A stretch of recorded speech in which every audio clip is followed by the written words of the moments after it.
into the day with the dawn ringing in my ears. Oh, well, I tune into my TV show. No better way, I gotta get myself into gear. Let's go. Oh, and I feel good today with my wake up in the morning espresso. I feel good today. It's my feel good breakfast show. Good morning, you beautiful souls. Take a deep breath in. I think the whole country needs to take a deep breath in right now. I know we like to keep it light and fluffy and all about the best side of life on the show, but we have to acknowledge the fact that the world is in a crazy place at the moment. Our world here in South Africa certainly is. So ever more the reason to be positive and to be that guiding light. Set the example that you want to see in the country around you and stay strong. From where you can speak and ask questions. So we brought in a psychologist to speak us through that and also just educate us with regards to mental health and in the space that we're in right now. Yep, Amy Glover will be joining us to talk about borderline personality disorders.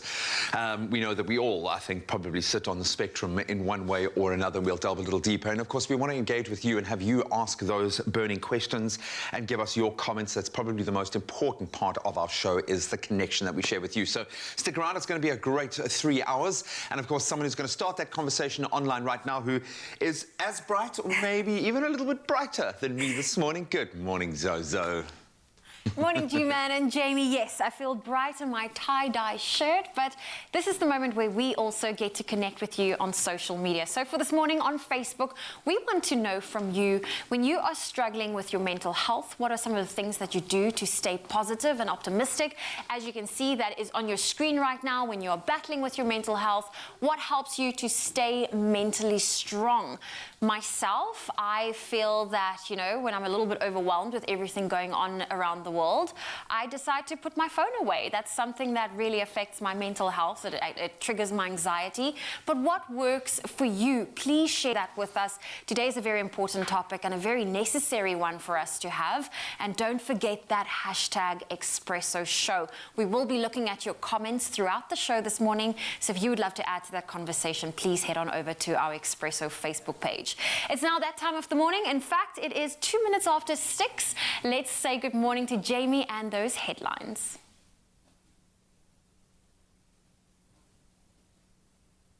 Thank you so much, Zoe. Starting with your national news first. Now addressing the nation for the second time on consecutive days, President Cyril Ramaphosa last night warned that recent violence and damage to infrastructure caused by criminals participating in riots in KwaZulu-Natal and Gauteng since Saturday is soon going to lead to severe food and healthcare shortages. Now, he said trucks and supply chains, as well as businesses, had fallen victim to vandalism and looting. Now, there's a danger that the violence and destruction taking place will lead to an even greater surge in COVID-19 infections, placing more lives at risk.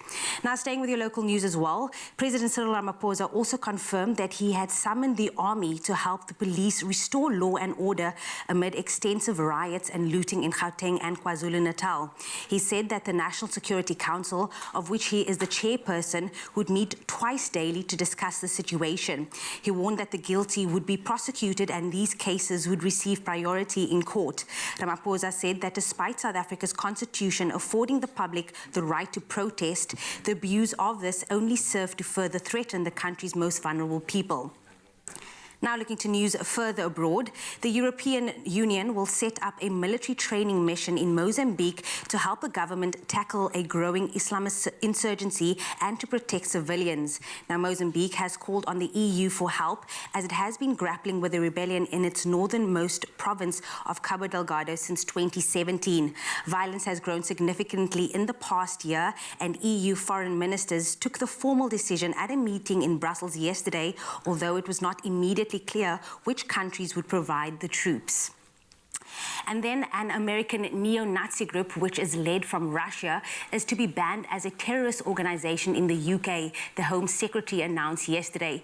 Priti Patel condemned, and we quote, evil white supremacist groups such as the Base, which target vulnerable people across the world. Now, the Base, formed in 2018, seeks to create terrorist cells in the US and other countries in an attempt to establish fascist white ethno-states through a race war.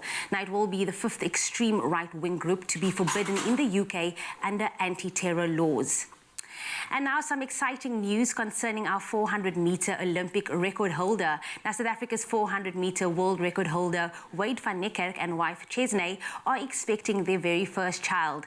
28-year-old van Niekerk, who will look to defend his Olympic 400-meter title in Tokyo in a little over 3 weeks, took to social media yesterday to confirm the exciting news. Now, in an Instagram post, van Niekerk said, and we quote, "Crazy excited to announce we're having a baby. Blessings keep coming our way." He also added that they would be revealing their baby's gender soon, but mentioned no due date just as of yet. Now, the announcement was accompanied by a custom illustration by Cape Town design studio Abe. Van Niekerk also, who is a cousin to Springbok Fleer, Cheslin Kobe, will run the first round heats of the men's 400-meter in Japan on the 1st of August, with a final set for the 5th of August at 2 p.m. South African time. Now, this little blessing is sure to be a good omen for returning the gold. On that good note, that is where I leave your 6 o'clock news headlines. I'll be back on the top of the hour. Here is G with a first look at the sports.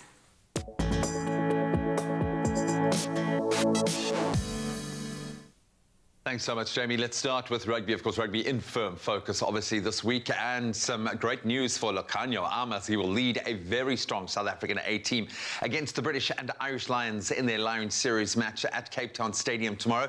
Springbok head coach Jacques Nienaber has included 18 Rugby World Cup winners in his team, with the uncapped Joseph Dweba and Nicolas Janse van Rensburg also making the cut.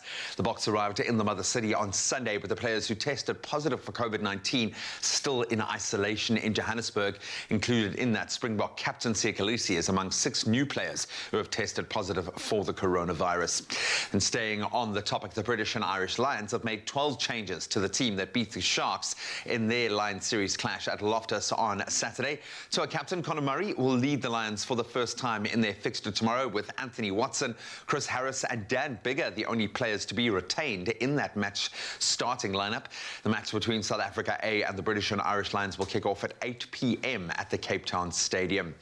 Then on to cricket. After rain spoiled the first one-day international match between Ireland and the Proteas at the Malahide Cricket Club ground in Dublin, the teams have now geared up for the second ODI at the same venue later today. This will be the second of 3 ODIs ahead of the T20 series between the two teams. That ODI encounter between Ireland and South Africa will start at 11:45 today, South African time.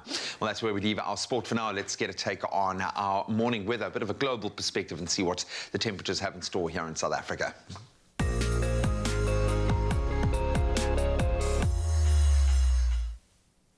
Thank you, Graham. And the Cape Town Metro's Disaster Management Centre says it's assessing damages in communities affected by the inclement weather of the past few days. The Metro is working closely with social security agency SASSA to assess people with necessities such as food and blankets. Disaster Management spokesperson Charlotte Powell said cleanup work was being done in several parts of the city, including Khayelitsha, Philippi and the Strand. It's also been reported that the Matroosberg in the Cape Winelands had some snowfall yesterday afternoon. The Weather Service has, meanwhile, warned that the cold front that reached the Western Cape yesterday could bring wet and cold conditions and strong winds over the rest of the country. The mercury will drop to below freezing at places in the Free State, Northwest, Northern Cape and Eastern Cape, while icy weather could reach Gauteng and other areas from today. And we can't forget our growing community of international viewers tuning in via the Africa Channel and YouTube, and this morning is no different. If you are based in Maputo, Mozambique, then this weather update is just for you.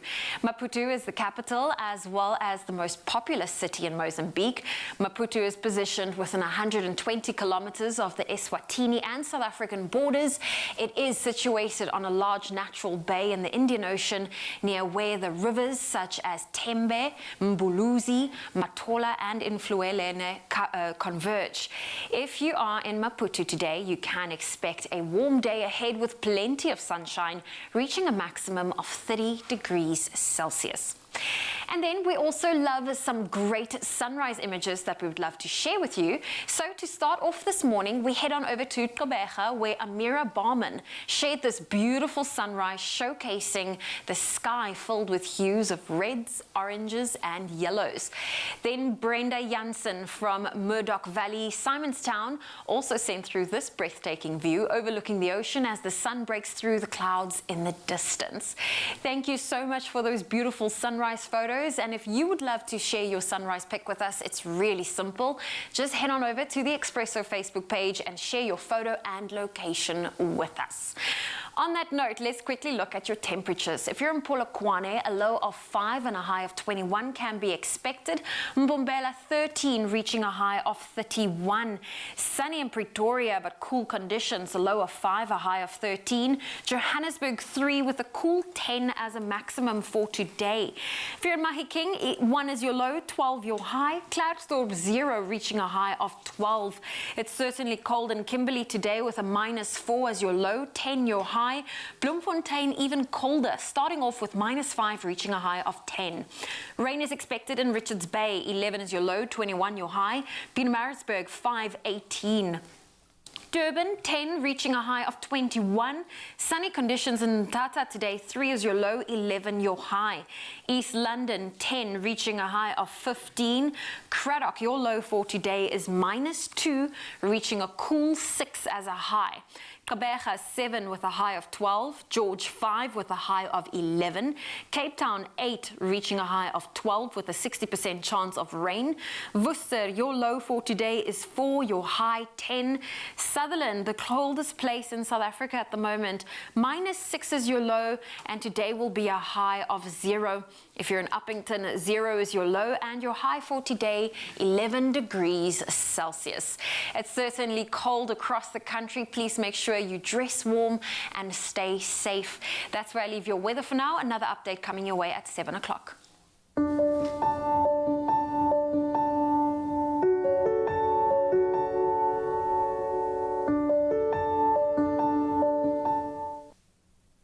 A very good morning to you, South Africa. Uncle Tabsy reporting for duty. Thank you very much for that, Zoe Brown. Yes, it's going to be cold across the country. Be sure to keep warm. Let's talk languages, guys. An exciting thing. We all know that, we at least have one language that we understand, that we communicate best in, all right? That's like our go-to language. And being able to read your own home language should not be considered an optional extra for children. Absolutely not.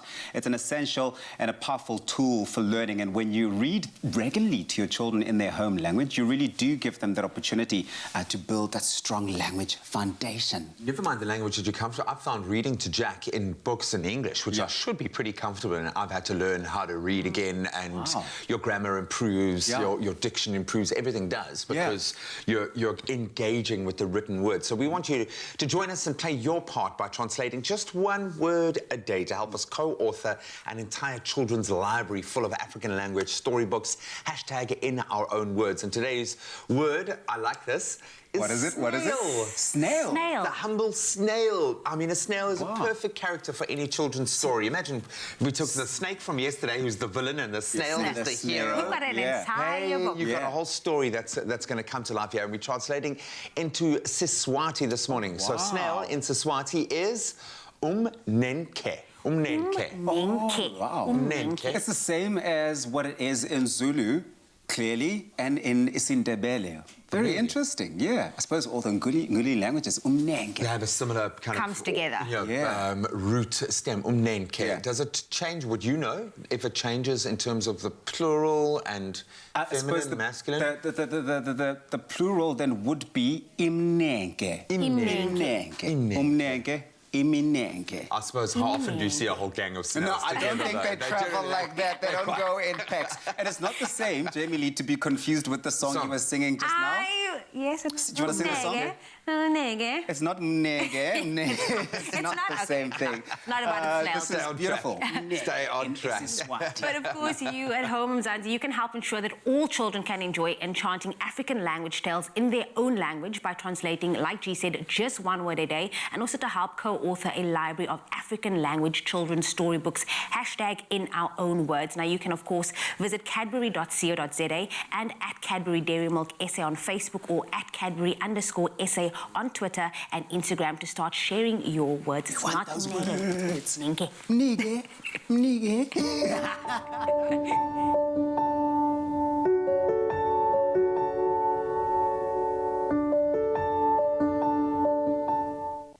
Only you can make my day.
It's my feel-good breakfast show.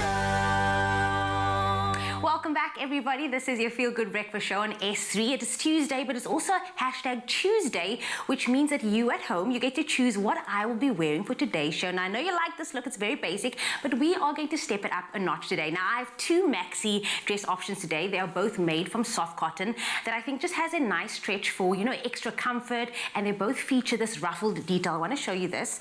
Nice and sexy, flimsy, cute little detail to it. But, of course, we have option one. So the option one over here is this blue, you very know, tonal tie-dye maxi dress. And, of course, our beauty editor, Knox Mafu, reintroduced us to this nostalgic print just last week. It's making a huge comeback from the 80s. It is back, everybody. Tie-dye is back, and it is here to stay for the season. And then we have option number two as well, which, you know, I'm loving both of this, but this one is more, you know, grey vibe coming through. Easy to wear maxi dress. And both pieces, which I love about this, they are relaxed and laid back, making them ideal for working from home. I know a lot of us is working from home, well, not me, but maybe you need to run a few errands, then you can style them up with a jacket. Even you can pop the heels on, some sneakers, whichever way you want to. But of course, it is not up to me, it is up to you at home. So let us know which dress gets your vote. Is it option number one, the tie-dye, option number two, the grey one, and head on over to the Expresso social media pages and comment on the poll post. I will be wearing the winning dress for the duration of today's show. And speaking of today's show, we have amazing artists coming your way right now.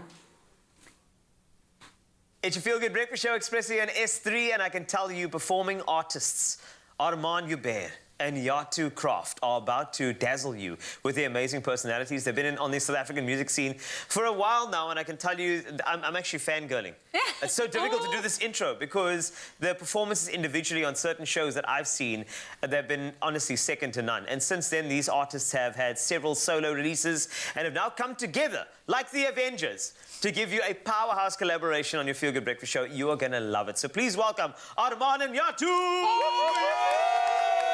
Thank you for that marvelous introduction. Yes, I had to compose myself, but I'm good now. I'm good. I know we are here to talk about the music, but can we please just show the shoes? These? I mean, Wasty, if you had to put a pair like that on, Honestly, like Kevin Hart height. About Kevin Hart, maybe a little bit shorter. Really, it would be fantastic. This is amazing. Well, Arman, I'm going to start with you. Your new track that you guys have written, Cry. Yes. We heard a sneak peek through your sound check, and it sounds incredible. What was that process like for the two of you? It was absolutely amazing because Yatu and I have been fangirling over each other because, you know, Muso's fangirling. And then we met each other at a premiere, and then we were like, we have to work together. And we just got together, and, you know, it just happened. And then we became besties. Oh, it's the best, though. It is indeed. So if I listen to both of your voices individually, and I can show you the clips, now individually, your voices are remarkable. So now the recording process to incorporate both of your powerful voices, what was that process like? It was honestly so much fun, but I think it was just us having like a ball, but also like just showcasing both of our talents and our unique style, but bringing it together and just, you know, making it sound beautiful. Definitely. Yeah. And you're both solo artists as well. What do you hope to achieve now, you know, collaborating together? I mean, it's just absolutely incredible because I've looked up to Armand for the longest time, even since before The Voice. You hear so many good things. So being able to work with someone that I've looked up to so long has taught me so much.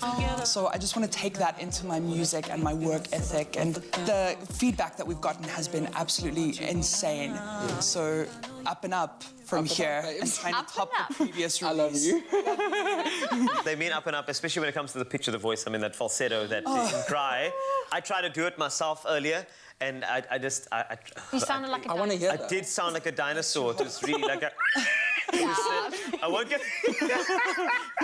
I'll keep on trying. You know what I mean? You never fail if you keep on trying. Exactly. So, you know, in June month, it was such a special month. It was a commemoration of Pride Month. How did you two celebrate that particular month? We prepared for Cry. Yeah, and we recorded the song, and we was just like, you know, I feel like we basically just wanted to end off Pride with giving people two queer artists coming together and just giving them vocals, looks, serving, everything. So it was so much fun, just prepping and just, you know, living our true selves. And I think that's what's important. I think at the end of the day, people need to be comfortable to live their true, authentic self and really live that fully.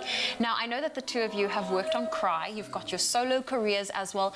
Are there any collaborations in the pipeline? Are you allowed to spill something? Oh, well, can we just say Go for something? it. We Cry, the orchestral version's coming out on Friday. Yes. Yes. Okay. So we decided to. We've been the feedback's been so overwhelming. So we decided to do a little orchestral version and give people a different version of it. So it's going to be absolutely beautiful. Okay, well, now I can't wait for you to hear Cry. Because we got the exclusive with a little bit of a sound check, but I'm pretty sure you at home are wondering, when can we hear the song? Yes, please. I know you want to do that. Can you just... do you know that cry note that I've been trying? Which one? Can we try the top note? I want to try... Yes, do it again. Cry! Cry! Is that fine? Okay, yeah. Let's like a Humble dinosaur. brag. Hey, was that That was dinosaur? beautiful. Let's dinosaur. That dinosaur was very Right, much so your alive. turn. Okay, give it to me. Cry! There we Beautiful. go. I mean, So can we you be guys are part... not struggling to hit the note? Can we be part of the band? That's what we asked. I think we should do it. Yes. Okay. Should we do an Expresso? Yes, we should. Armand Bear. I'm so glad you're not here for Karaoke Tuesday. Yeah. Next time. Please invite us. Okay. No. The producers might hear. Well, stay tuned as Armand Hubert and Yatu Craft. They will be performing their brand new track, Cry, in just a few moments. Only you can make my day.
Welcome back, you beautiful souls. We're still live right here on S3. It's the Expresso show. And welcome to another episode of our Ingram's Skin Sessions, which is a thought-provoking campaign that explores brave conversations beyond the skin we are in.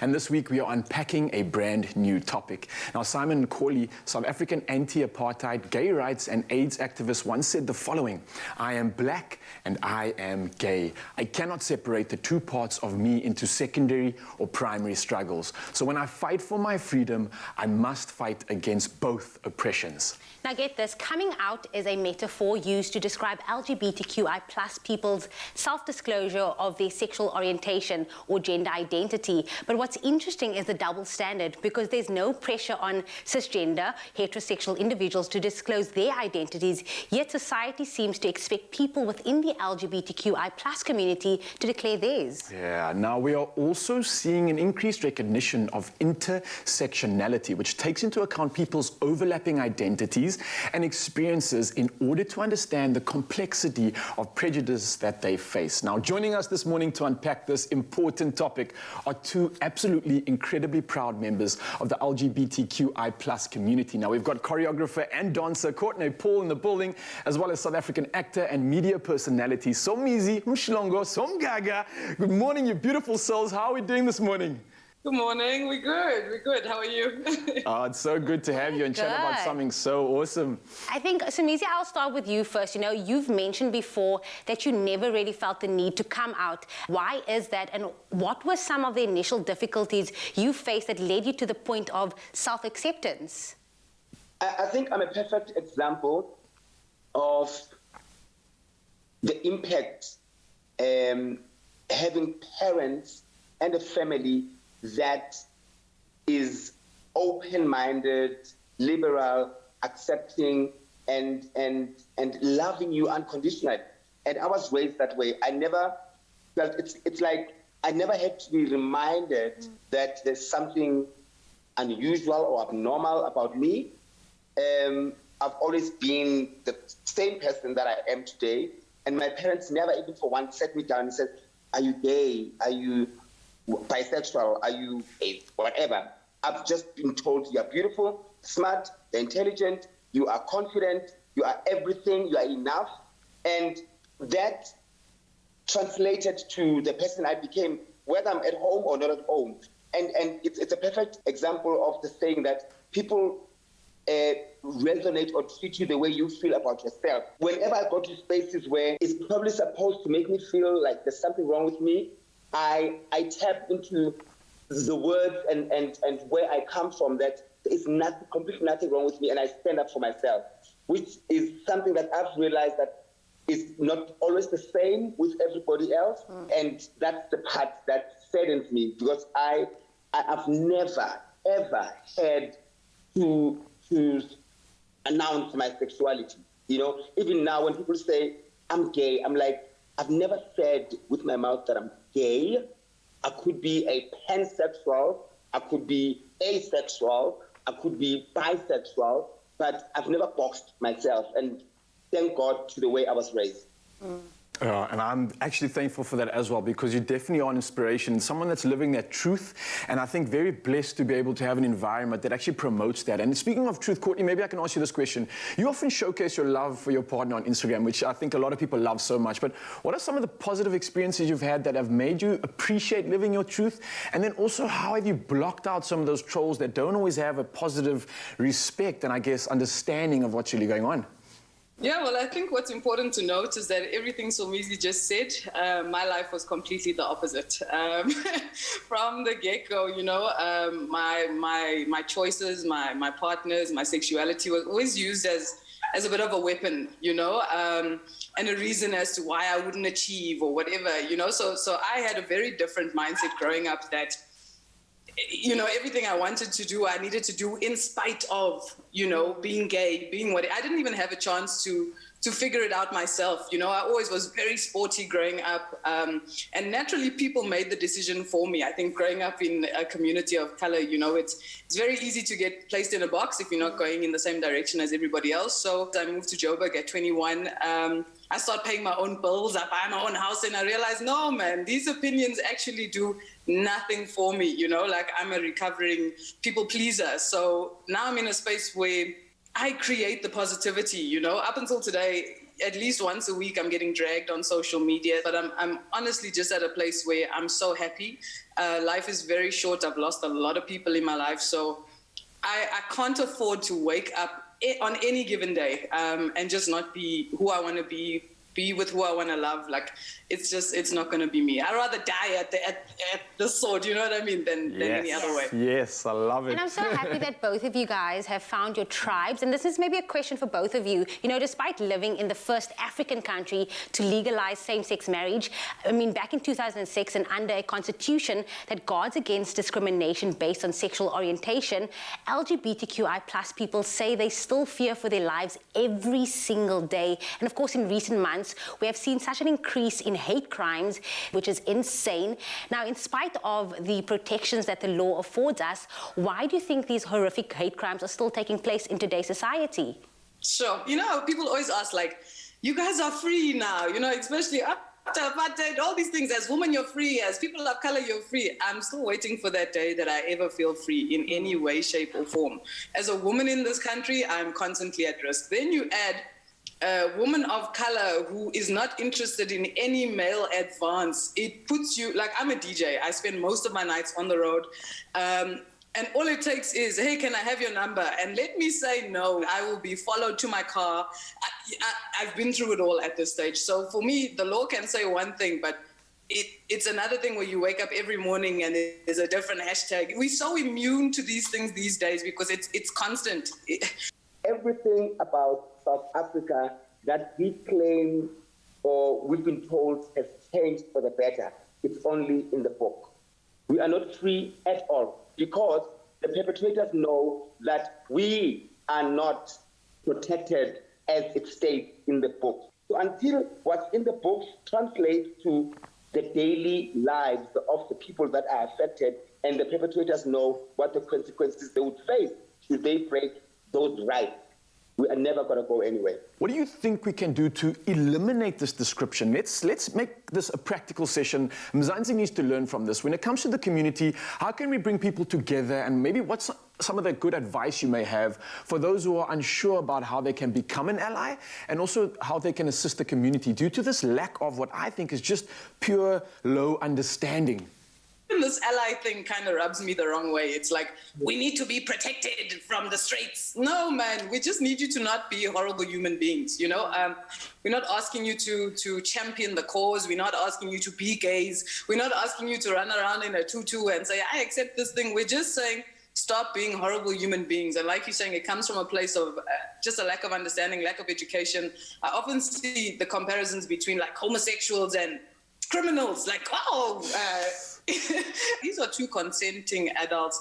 So I think that's where it's got to begin with me is let's stop being hypocritical. And if you aren't able to kind of accept things for what they are, then just be a little bit respectful. You know, for me, it's the same discrimination we've seen, whether it's racism, whatever. For me, it's all the same. Like one is not greater than the other, you know? So yeah. Why must I teach you about me for you? How to treat me? Yeah. You know, it's the same way, I'll take it back to racism. We have to now teach racists on about being black, being a person of color. No, we are not all criminals. No, we are not all stupid. No, we are not all failures. No, just be a nice person. Just be a good-hearted person. Simple, just be a human. Treat other human beings like you would want to be treated. Parents must know that hate is not inborn. Hate is taught. You teach your children how to hate, and as much as you teach your children how to love. So be careful. Absolutely love it. Wow, brave conversation. I think we've both learned so much, and the rest of Mzansi has learned so much from two of you. So thank you so much for that. Thank you so much for listening to us. Make sure you join us a little later on our Instagram Live. We're going to be taking this conversation a little bit further. And on a lighter note, should you find yourself hating another human being for being themselves, take a little scoop of Instagram and rub it on your heart.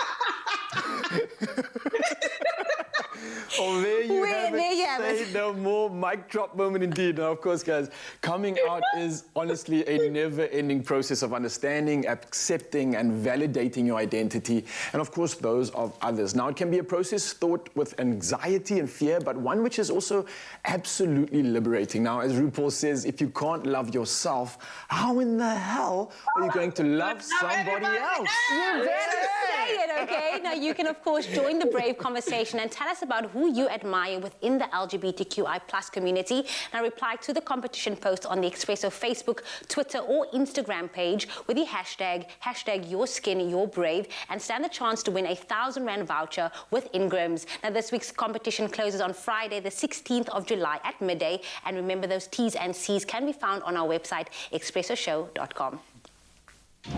Nourish your skin with Ingram's Camphor Cream, enriched with camphor and glycerine. Trusted to restore and repair dry skin. Ingram's, your skin, your brave. Oh, well, it's so important for us to have these brave conversations. And speaking of brave, this morning, Jamie left her outfit choice up to you, and we're about to find out which look it will be. Will it be between the blue tonal tie-dye maxi dress that will match my shirt for today, or the grey maxi dress? But let's take a look at some of the comments that you left for us on social media. So at the moment, at the top of the list, Prince says the blue tonal tie-dye would look amazing on Jamie. I agree. Nhlanhla says grey tiered maxi dress. Sandra van Wyk is going for the tie-dye dress, which is the blue one. Danio says, I think the blue. There we go. So it seems like a lot of the options are going towards blue.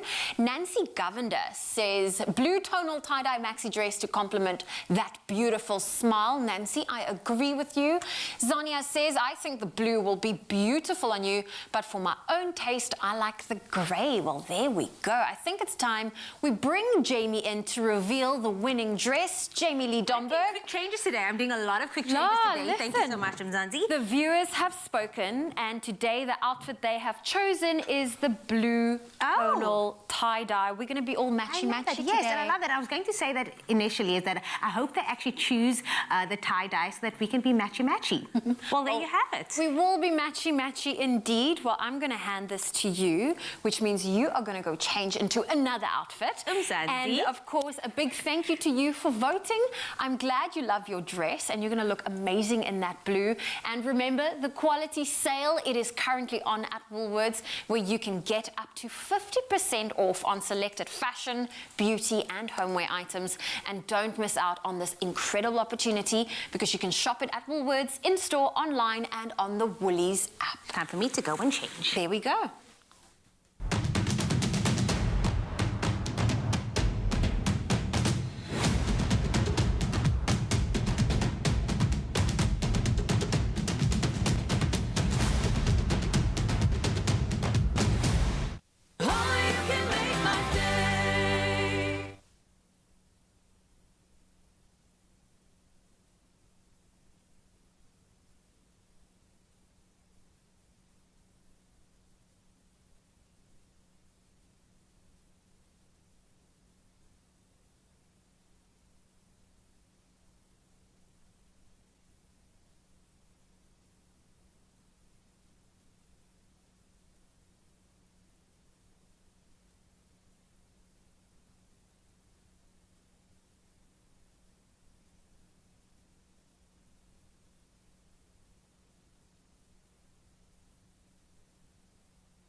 It's my feel-good breakfast show. Welcome back. This is your feel-good breakfast show, Expresso on S3, and we are bracing ourselves for the cold weather across the country. This is also the perfect time to stay indoors and focus on your fitness goals. Now, when it comes to toned legs and abs, we are not only attractive, in fact, we love having those, but it also makes life a little bit easier to perform your daily tasks, and you also get to cut the risk of injury. Now, personal trainer and business owner Cindy Abrams, she joins us in studio this morning to show us how to get toned legs and abs just in time for summer. I feel like I haven't seen you in years. It's been too long. It has been too long. I know normally we would shake it with Cindy, but now we're going to be toning it. Yes, we are. Okay. Especially now because summer bodies are made in winter, so let's get to work. Well, let's get to it. And you know what? A lot of people are working from home. They are at their desks at home. So I'm hoping this is a little bit of a breather / something they can do from the comfort of their own home. So basically you can do this workout at home. You can do it in your office. It's easy to do while you're watching TV, while you're binge watching Netflix. Easy to do. Okay. So first you're going to start when you're sitting down. So if you're in the office or you're on the couch at home, you want to keep your legs shoulder width apart, and you're just going to stand up, squeeze the glutes, and then sit back down. So you're going to go 3 rounds, 10. Are you ready? There we go. I'm ready. There so we you're go. going 1, drop down, 2, 3, 4. How are you feeling? Are you warm? Feeling good. I'm warming 5, up. There we go. 6, 7, 8, 9, 10. Now we're going straight into abs. So you're going to lift up, opposite elbow to knee. There we so you go. want to squeeze your abs. So you're going 1, 2, 3, 4, 5, 6, 7, 8, 9, 10. Turn the toes out. So you want to make the legs wider than the chair. You're going to squeeze up. You're going to work the inner thigh and the outer thigh. And you're going to drop back down. We're doing like So little you're going sumo squats. there you go, and down. So you're going for 10, and you're going up faster. 1, sit down. 2, 3. Oh, you're really moving here. 4, 5. This is my pre-workout. 6. Okay. Ooh. 7, 8, 9, 10. There we go. Drop Well, down. if you're at home and you're wondering what are we doing, well, we are doing a little bit of a glute and ab workout. Cindy's taking us through it. You can join in. You can join in on this because if you're watching on your couch right now, this is something you can do on the couch or a dining room chair. I'm just buying myself some time to breathe. Oh, okay. Yeah. And in the office chair as well. In the office chair, just make sure you lock the wheels. So you want to take the hands to the back. Lean slightly back. You're going to work the lower abs. You're going to squeeze up. Toes touch the floor and lift. So you're going 1, 2, 3, 4. Doing it slow and controlled, Cindy. 6, 7, 8, 9, and 10. There we Ready? go. Well, that's quite important to make sure your core is engaged. You because have you to. don't want to put strain on No. your lower back. No, no, no. So you have to pull the navel towards the spine. Remember when you're breathing, it's in through the nose and out through the mouth. Okay. Very important. Very important indeed. Ready for the next round? I'm ready for the next round. Back to round 1. Let's go. Okay, so this is something, how many rounds? We've been doing 10. How many 3 rounds? rounds. We go 3 rounds, okay. There we go. So we're starting off with Now, because you were squats. speaking, we have to count from the beginning. 1, 2, Oh, you are that tortured trainer. No, I'm the sweet one. That's where we get trust issues from. When our trainer says just one more and it's not one. 7, 8, 9, and 10. Here we go. Abs. Let's go. So we go 1, 2, 3, 4. Squeeze the abs. 5, 6, 7, 8, 9, 10. Sumos. Sumo squats. There Let's we go. go. This is a nice controlled workout. Of course, 2, make sure your chair does not slip. 3. If the chair does, just place a mat under the chair. Place a Stop mat. it from moving. Yeah, and whenever you do these home workouts, it's very important just to be careful. Don't rush through it. If you're not comfortable with the movement, rather don't do it. Or if you're new to exercise, watch your form. Don't let your knees go over your toes. There we go. I'm loving 3, these, Cindy. I'm warmed up now. 2, 1. Lower abs. Lower abs. There we go. And lift. 1, 2, 3, 4, 5, 6, 7, 8, 9, and 10. And that's it. There we go. Well, Cindy, it's always so great to see you.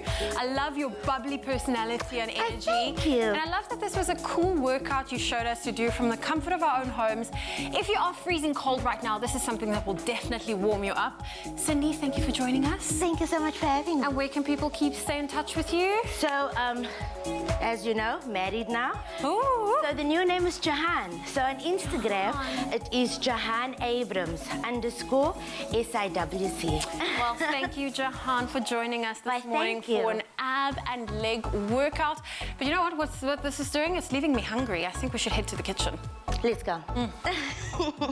Yes, after a workout, always good to refuel with a delicious dish, and we're going to continue on that warming trend and warm you up from the inside out. So yesterday, we showed you a delicious butternut soup recipe. It was creamy, it was wonderful, and we have proof that the humble butternut can go beyond just soup. It's versatile to use in an array of dishes, and today, we're going to prove that by making a fresh milk baked butternut curry. Yes, I said it, baked. What does it all mean? Michaela is here to bake us a curry. I've never baked a curry before. This is really cool. But let's start with the humble star of the show here. Butternut is probably one of the most versatile vegetables. It really is, and the best part about it adds that bit of sweetness. Mm. And if you let it cook down long enough, it becomes like a little bit mushy. I quite like my butternut mushy.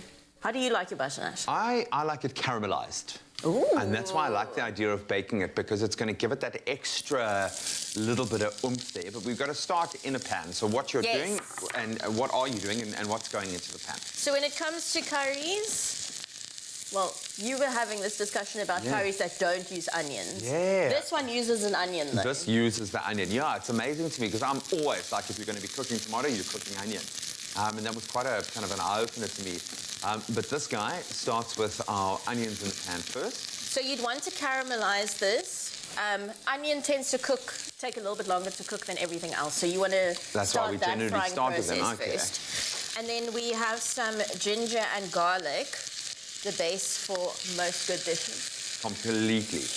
And what I'm finding is now that I'm kind of on my journey to making good curries, and it is just a journey, you're packing so much flavor in there with things like ginger and with the garam masala, and it often adds the heat without you having to go all out with the chili, which is quite nice. So you've got something that's so spicy and flavorful before you have to throw in the green or the red chili to kind of add the real heat. And it's just about, especially with a vegetable dish, layers and layers of flavor. So we have some curry leaves in here too, and some tomato paste. You cook these down a little bit, and then the key to a good curry is always cooking out your curry powders sufficiently. First, and I heard, I don't know, you might have actually given me this great advice, but the reason why we use quite a healthy dose of oil in the beginning is because that becomes the transferer. It carries the flavor. Exactly. And that's what layers. So you really want to cook those spices, get it infused into the oil so that everything else that's cooking in that is taking on board that beautiful flavor. So, it's already smelling you need spectacular. the oil to basically coat everything else, because this tends to dry out quite quickly, especially when you start adding the spices to it. So you can see like half of the oil is already basically gone. Yeah. So you'll cook that out until, I'd give it about 2 minutes or so. You tend to want to cook out your curry paste and your powders. It does just activate the flavors of them, and that's the whole thing about curries is flavor. And especially, like, if you're going to want to introduce more vegetables into your diet, this is a great way to do that. Through a curry, you can get lots of flavor, and it can be interesting. It doesn't have to be bland. So this is a great way to kind of start your journey into that space. Start with a good flavor, some curry, where you won't actually even notice that you're not eating the meat. In this case, the fact that you've got the butternut that's going to go sweet in the oven, it's going to caramelize, that's magic. And especially with someone with kids like you, for instance, you Yeah. can take out the chilies and everything and just substitute sweeter vegetables. So if you're doing like a sweet potato to this as well, that would be delicious. I suppose you could add legumes, chickpeas, you could add lentils, you could take this a lot further. And I suppose something like this is great from a budgetary perspective because you can get a lot out of very little. And the ingredients aren't expensive, and this really can go the distance. No. And meat is actually quite expensive nowadays. Yeah, completely. You pay for the right, yeah. Yeah. So once you've cooked out all the curry powder and you've cooked the butternut a little bit, you will add some chicken stock just to coat it. And if you could just pour me some clover milk, 1 cup, please. Okay. And I suppose if you wanted to go completely vegan, you could use a veggie stock. You don't have to go with the chicken. You could. Or... Oh, there we go. And you'll just add the milk. And then we'll bake this in the oven at 200 degrees Celsius until the butternut is all thoroughly cooked and to the degree of dissolved you'd like. Okay, I love it. And then once it's done, we have some fresh peas that you add in the last like 10 minutes or so of the baking process. And So once don't it comes need a out... lot of cooking time, yeah. No. Okay, so the butternut should take about like 15 minutes to cook, 15, 20 minutes. Okay. Yeah. So we've done that. So the initial phase of the cooking is ready to just introduce and activate all of those beautiful flavors, and then we pop it into the oven to let the magic happen. I'm going to wander my way across here to see how our beautiful, fresh, premium, full cream clover milk translates into our beautiful baked butternut curry. I've never had a curry this early in the morning, but like... I have. That's the joy of doing the show. It happens like every second day. How good is that? It's sweet. It's quite mild. I mean, I would add a bit more chili, I think a bit more heat. But those spices come through beautifully. The flavor of the butternut is so beautifully complemented by the flavors of the curry. This is amazing, and it's comforting. Absolutely beautiful. You should just keep eating. I'm going to. This is my breakfast right here. If you would like to emulate this, and I love the fact that the peas still have a bit of body as well to them. There's a bit of a textural element. Absolutely wonderful. You can go to expressoshow.com and find the full culinary inspiration right there.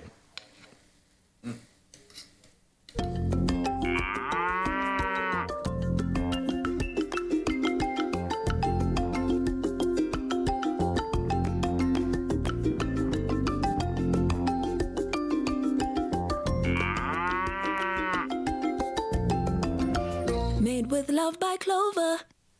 Only you can make my day.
Breakfast Show, Expresso and S3, as you know, and we are back with singer and songwriter Yatu Kraft, who will be performing his latest solo release entitled Overthinking.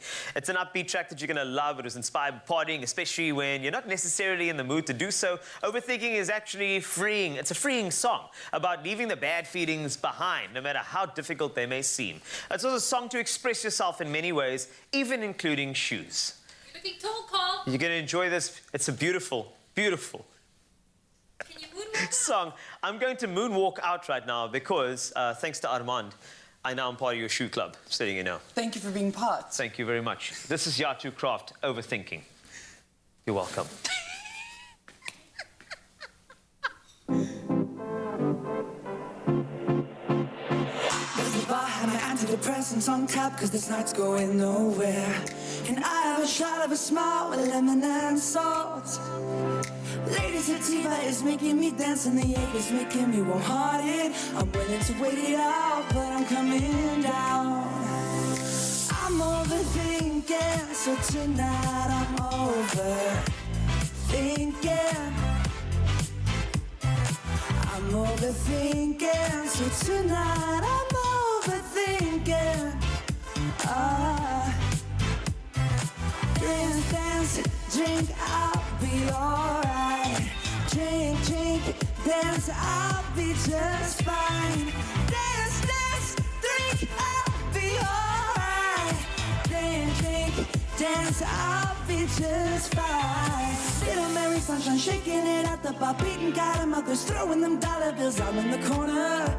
Time to stay awake. My brain isn't here, but my body it is. The sun's coming up, but we're still at the club. I wish I was in bed. I'm overthinking, so tonight I'm overthinking. Come on! I'm overthinking, so tonight I'm overthinking. I'm overthinking, so tonight I'm overthinking. Dance, drink, I'll be alright. Drink, dance, I'll be just fine. Dance, drink, I'll be alright. Drink, dance, I'll be just fine. Dude. Yeah. Cool. The party's just getting started and I'm at the end of the line. Maybe I'll stay for one drink and I'll be just fine. The party's just getting started and I'm at the end of the line. Maybe I'll stay for one drink and I'll be just fine. But tonight I'm overthinking. Yeah, I'm overthinking.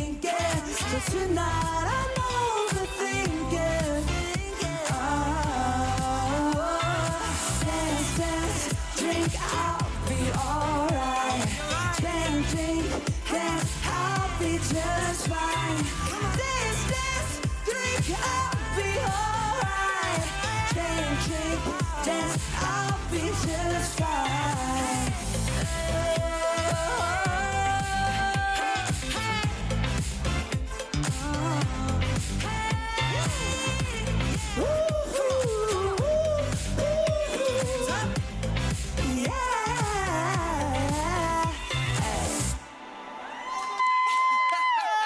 Yatu, yes, that's what I'm talking about. And I'm part of the shoe club as well. Yatu Kraft, that was absolutely sensational. Don't overthink, just stay there. It's Expresso, your feel-good breakfast show here on S3. Okay. Yes, I'm overthinking. Yes. Yes. Okay. Ina. Oh, passpookie. Gorgeous shoes, yes, Queen, Carl Wastian. Thank you very much. Yatu Kraft still coming through a bit later on here on your Feel Good Breakfast Show. Right now, though, time for us to take a look at those news headlines just after 7 o'clock. We start off here at home, where beneficiaries of state grants who receive cash payments will not receive their allocated grant for now, as SASSA announced late last night that the cash and transit industry has notified the agency that it would not be providing any delivery services to pay points until further notice. The announcement comes as riots, looting and violence intensified mainly in KwaZulu-Natal and Gauteng. SASSA reminded beneficiaries that their cards could be used to purchase goods or receive cash from merchants or banks and ATMs, as well as alternative to cash. Now, addressing the nation for the second time on consecutive days, President Cyril Ramaphosa last night warned that recent violence and damage to infrastructure caused by criminals rioting in KwaZulu-Natal and Gauteng since Saturday is soon going to lead to severe food and healthcare shortages. He said trucks and supply chains, as well as businesses, had fallen victim to vandalism and looting, and there is a danger that the violence and destruction taking place will lead to an even greater surge in COVID-19 infections, placing more lives at risk. In international news, a TV audience of the Euro 2020 final peaked at 30.95 million viewers in the UK on Sunday night as Italy triumphed over England. It was the highest TV audience since the funeral of Diana, Princess of Wales, in 1997. And in Italy, one person died and several were injured during rowdy celebrations after its soccer team won the championship for the first time since 1968. In Milan, 15 people were injured in boisterous post-match partying, and one lost 3 fingers when a firework exploded in his hand. Hectic. Now, the European Union will set up a military training mission in Mozambique to help the government tackle a growing Islamist insurgency and to protect civilians. Mozambique has called on the EU for help as it has been grappling with a rebellion in its northernmost province of Cabo Delgado since 2017. Violence has grown significantly in the past year, and EU foreign ministers took the formal decision at a meeting in Brussels yesterday, although it was not immediately clear which countries would provide the troops.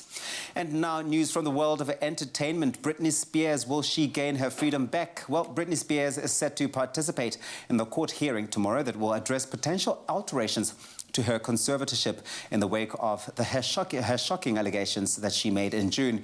The Hit Me Baby One More Time star claimed that she felt enslaved by her father, Jamie Spears, who has been the conservator of her estate since her infamous breakdown 12 years ago, which resulted in hospitalization and rehab.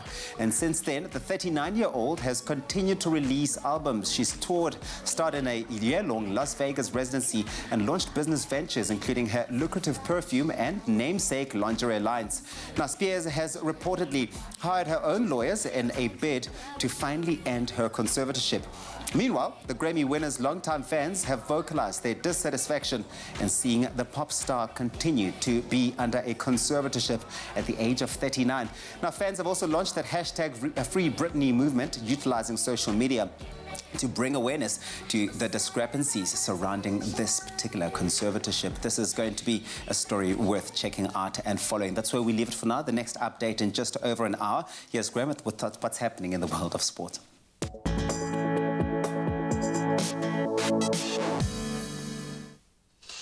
Thanks so much to be so rugby and firm focused this morning, and great news for Lukhanyo who will now lead a very strong South African A team against the British and Irish Lions. That's in their Lions series match at Cape Town Stadium tomorrow. Springbok head coach Jacques Nienaber has included 18 Rugby World Cup winners in the team, with the uncapped Joseph Dweba and Nicolas Janssen van Rensburg also making the cut. The Boks arrived in the mother city on Sunday, with the players who tested positive for COVID-19 still in isolation in Johannesburg. Included in that, Springbok captain Siya Kolisi is among 6 new players who have tested positive for the virus. Then, staying on topic, the British and Irish Lions have made 12 changes to the team that beat the Sharks again in their Lions series clash at Loftus Versfeld on Saturday.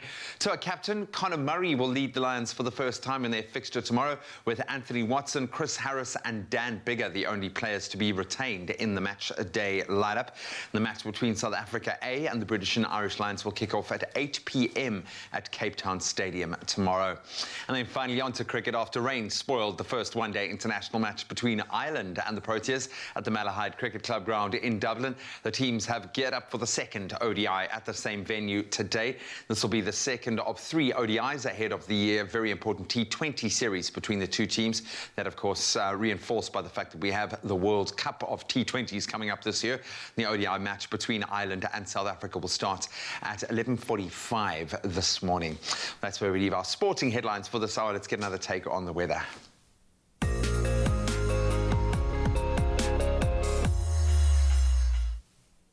Thank you, Graham. And we start with some news. Wits University is set to embark on a water research program aimed at tackling the water crisis facing South Africa and Africa. The university will do so with the help of the Claude Leon Foundation, which will fund 2 research chairs and a research program in water stewardship, accounting to some 15.7 million rand for 5 years. Wits believes that human impact threatens water as the result of climate change, which could become more severe. It added that an urgent, comprehensive response was therefore required to secure the future. The Water Stewardship Program forms part of the Wits Centenary Program that seeks to advance society. The program will tackle current and future water challenges, aiming to find solutions that benefit communities in the country and continent. And while we enjoy experiencing a sunrise from your parts of South Africa, we also have some international viewers tuning in on both YouTube and the Africa channel in the US. And we congratulate the Italian team, soccer team, for winning the UEFA Euros on 2020 championships. Now we journey to and report on the weather from Rome today. Now Rome is the capital city of Italy and has been a major human settlement for almost 3 millennia. As such, the city boasts numerous historical sites attracting tourists from all over the world. Rome has a Mediterranean climate with hot, dry summers and mild, humid winters. Temperatures can range from lows of 3 degrees Celsius to as high as 40 degrees Celsius in the summer. Today, it will be mostly sunny in Rome, reaching a maximum of 31 degrees Celsius. And bringing it back to South Africa, we've received some wonderful sunrise photos from our viewers. Leslie Johnson from Durban Beach shared this beauty this morning, showing off the clouds stretched across the sky. And then Shaheen Safadin sent through this moody photo, showing off the beautiful colors that's cast across the sky as the day begins. Thank you so much for those beautiful sunrise photos. And if you would love to share a photo with us, it's really simple. Just head on over to the Expresso Facebook page to share your photo and location with us. On that note, let's quickly look at your temperatures. If you're in Polokwane today, a sunny day with a low of 5, a high of 21. Mbombela 13, reaching a high of 31. Pretoria 5 with a cool 13 as a high. Johannesburg 3, reaching a high of 10. Mahikeng, a low of 1, a high of 12. Klerksdorp, your low for today is 0 with a high of 12. Cool conditions in Kimberley, a low of 1, a high of 10. Bloemfontein, a low of 0, a high of 10. Richards Bay, 11:21. Pietermaritzburg, 5:18. Durban, 10, reaching a high of 21. Mthatha, sunny, a low of 3, a high of 11. East London, expect some rain with a low of 10, a high of 15. Cradock, cool conditions, a low of 2, a high of 6 for today. Gqeberha, 7, reaching a high of 12. George, your low for today is 5 and your high 11. Cape Town, 8 with a high of 12 with a 60% chance of rain. Worcester, also some wet conditions today, reaching a high of 10. Sutherland, -3 with a high of 1. And Uppington, your low for today is 0 and your high 11 degrees Celsius. That's where I leave your weather for now. A final update coming your way shortly after 8. So we started continued a vitally important conversation on the show, something that we focus a lot on, and with good reason. We are talking about mental health today, being a Tuesday. We like to hone in on those medical matters.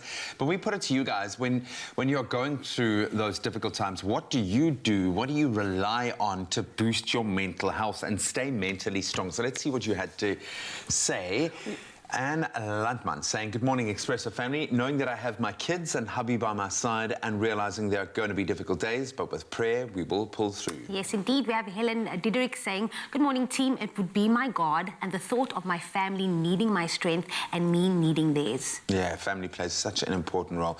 Shannon Ann Thompson saying, my husband is usually the voice of reason that tells me to take a hot bath while he watches the kids. Support from others is very important. So true, Shannon. And then Vincent saying, good morning, Expresso team. Have a great day. I usually play classical music and working in my yard, sometimes playing with the kids, assist them with their schoolwork. always helps as well. Yeah, I'm down with that. Like for me, my happy place is my kids, undoubtedly. It's amazing. You can just shut everything else out, but never discount physical exercise. Our bodies are designed to reset and reboot when we do just a little bit of physical exercise. So and just it's such a going off powerful what tool. Shannon said as well, is just having a tribe, having that support system, having people that you can be yourself with if you're going through something, and just having that anchor there when you are going through a mental episode or anything. Just having that support system You is can so talk vitally to someone important. about it. How do you stay mentally strong? What are your go-tos when you need to refill that cup? Let us know on the Expresso social media pages, any of our platforms. We'd love to hear from you. Strap yourself in to this hand-built 5-liter sedan. An engineering marvel that could drive your spend into the red. Accelerating your lifestyle beyond your means. In this world of chasing status, do you want a bank that takes your money or a bank that takes your money seriously?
It's my feel-good breakfast show. Welcome back. You're live with Expresso as we delve into a little bit of inspiration this morning. Of course, it is Mandela Month, an opportunity. It should be Mandela Day every day, but this month we pay a special focus on those individuals living in the service of others. And while we're celebrating these amazing individuals making a difference in their communities, next we are going to be chatting to Cameron Ward, a musician who's equipping young people in Lotus River in Cape Town with vital music skills, but I think skills for life as well. And the aim is to restore hope. Cameron joins us along with one of his students, bright-eyed, bushy-tailed Riaz Peterson is joining us now. Bright and early. Thanks for the early start, guys. You guys look like you could be bros. You could be brothers. Totally. Is there any kind I of think family? that is a compliment. Almost as if there isn't an age difference whatsoever between the two of you. But Cameron, this is fantastic work you're doing, and you love it. And I think you haven't looked back since March when you started. You started offering these free music lessons to kids. Why? What made you do that? What prompted that? So what made me do what I'm doing at this point in time? For the past 10 years, I was based in Johannesburg, working with the late, great Brayu Masekela. Oh, wow. So traveling with Brayu just about everywhere in this world. I would often come home to visit my family or for work purposes. And I would walk in my neighborhood, Lotus around the Cape Flats, and obviously see a lot of my ex, but you know, students and also classmates, and I know they are very, very talented. And long story short, I spoke to my wife about it, you know, and said, you know, how can I make a difference in the next generation and also in people's lives, and moving in and out or traveling in and out of Cape Town. We then decided last year to move back to Cape Town in January, but then lockdown happened, as we all know. Life happened, life happened, and then it delayed our process of moving, and then we got opportunity to come in July last year, and busy preparing, doing that. Beginning of this year, we decided, you know, let's actually put this thing into action, into motion, and we started out in March. But the reason why we started this project is just to let our people know that there's more to life. You know, you can achieve your dreams. You do not have to do the wrong thing, but you can actually do the right thing. So that inspired me to be that. Just need that door to be open. Absolutely. One person to just show them a different path. Clearly, you've tapped into not only the transformative power of music, but the restorative power of music as well. You also play to the elderly, which is really cool. And this is happening through the Cameron Ward Foundation. Absolutely. So talk us through that. What prompted you to create the foundation? Because surely that now means a legacy. That's something that's going to go long beyond your own. So what inspired me to register and open the foundation is the following. I grew up with a single parent, with my mom. On the Cape Flats, as you know, and with that being said, I always ask myself what I can do. I want to be different, and when I started playing professionally at the age of 14 years of age, I started playing locally and internationally with both gospel and secular artists before I got to meet and join Brayu's band.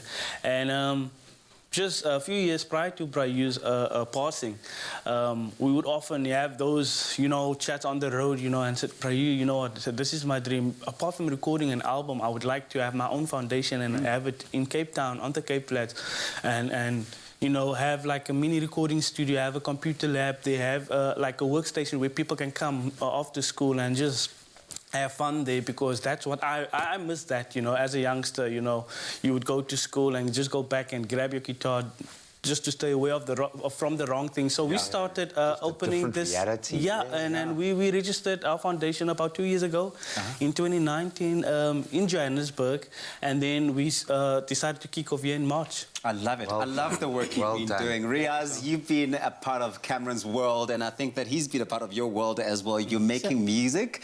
How long have you been working with Cameron, and how have you benefited from this entire initiative? I've been with Cameron since this year, March. And before working with Cameron, I was a very shy boy. A very shy boy? Wow. He didn't speak in front of much people. Now you're sitting on national you're on TV now. And what sort of music do you do through this initiative? I'm a bass player. Oh, wow. And before I couldn't play a single note, but now I can play a few songs. I love it. So what do you want to be, man? Do you want to go through the church? Do you want to go the jazz roots? I mean, you've got one of the greatest exponents in the country there on tap. Do you want to be a rock star? What do you want to achieve with your music now that this door's been opened? I actually want to play gospel. Really? Yes. Good for you. Who knows? We're going to be seeing you rock our stage here on Expresso for one of the Gospel Monday performances. Cameron, it's fantastic work you are doing. Riaz, you have a bright future ahead of you. Stay at it. And hopefully that's inspired all of us to really just open up to the fact that there is so much inspiration everywhere we look and around us. And sometimes it really does take that one person to open the door, as Graham said, right? Yeah, and create a different reality. Well, that's musician and now music teacher and foundation owner, Cameron Ward, who's equipping young children in Lotus River in Cape Town with musical and life skills for free. And speaking of music, we are being spoiled by another brilliant performance, this time by Armand Joubert. And Carl has a little bit more. It's time for what DJ Khaled would call another one. We are back with singer-songwriter Armand Joubert, who is standing by. And when I say standing, I mean standing to perform his track Better For Me, which is currently charting in the top 10 on radio stations across the country. Congratulations on the success, by the way. You're amazing. You are incredible. Now, the sound of this song was inspired and influenced by the one and only Britney Spears, an icon who made Armand fall in love with pop music. Now, here is a song that you need, so move the coffee table. It's Better For Me. Armand Joubert, take it away.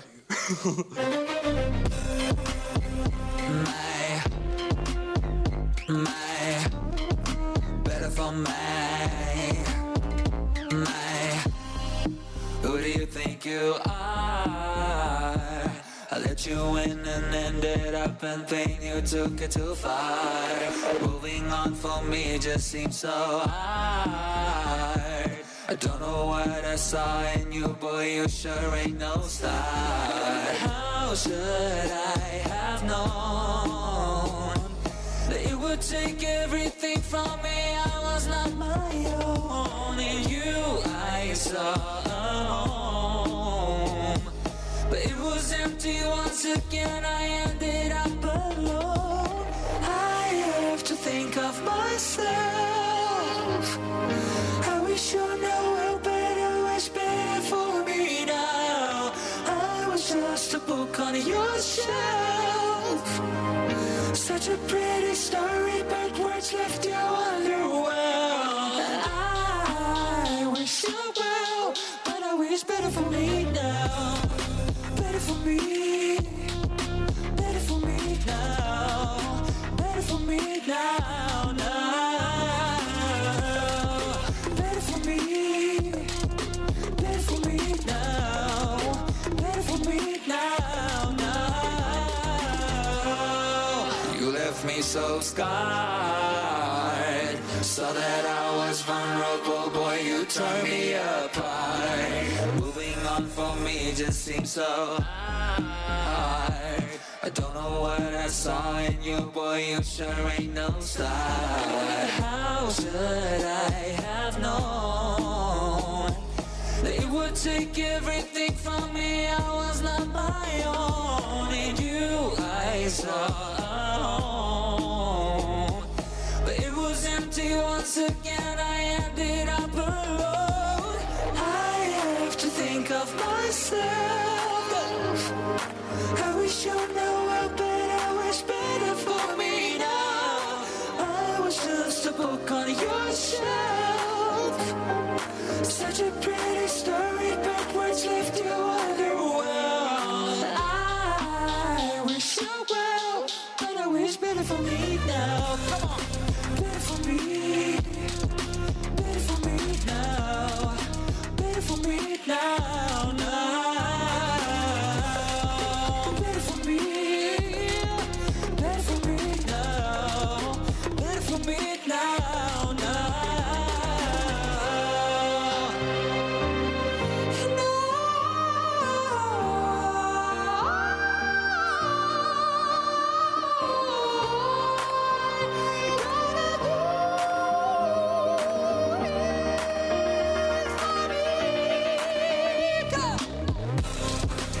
Better for me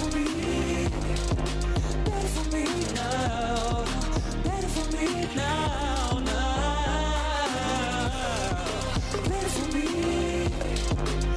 for me now, better for me now, now.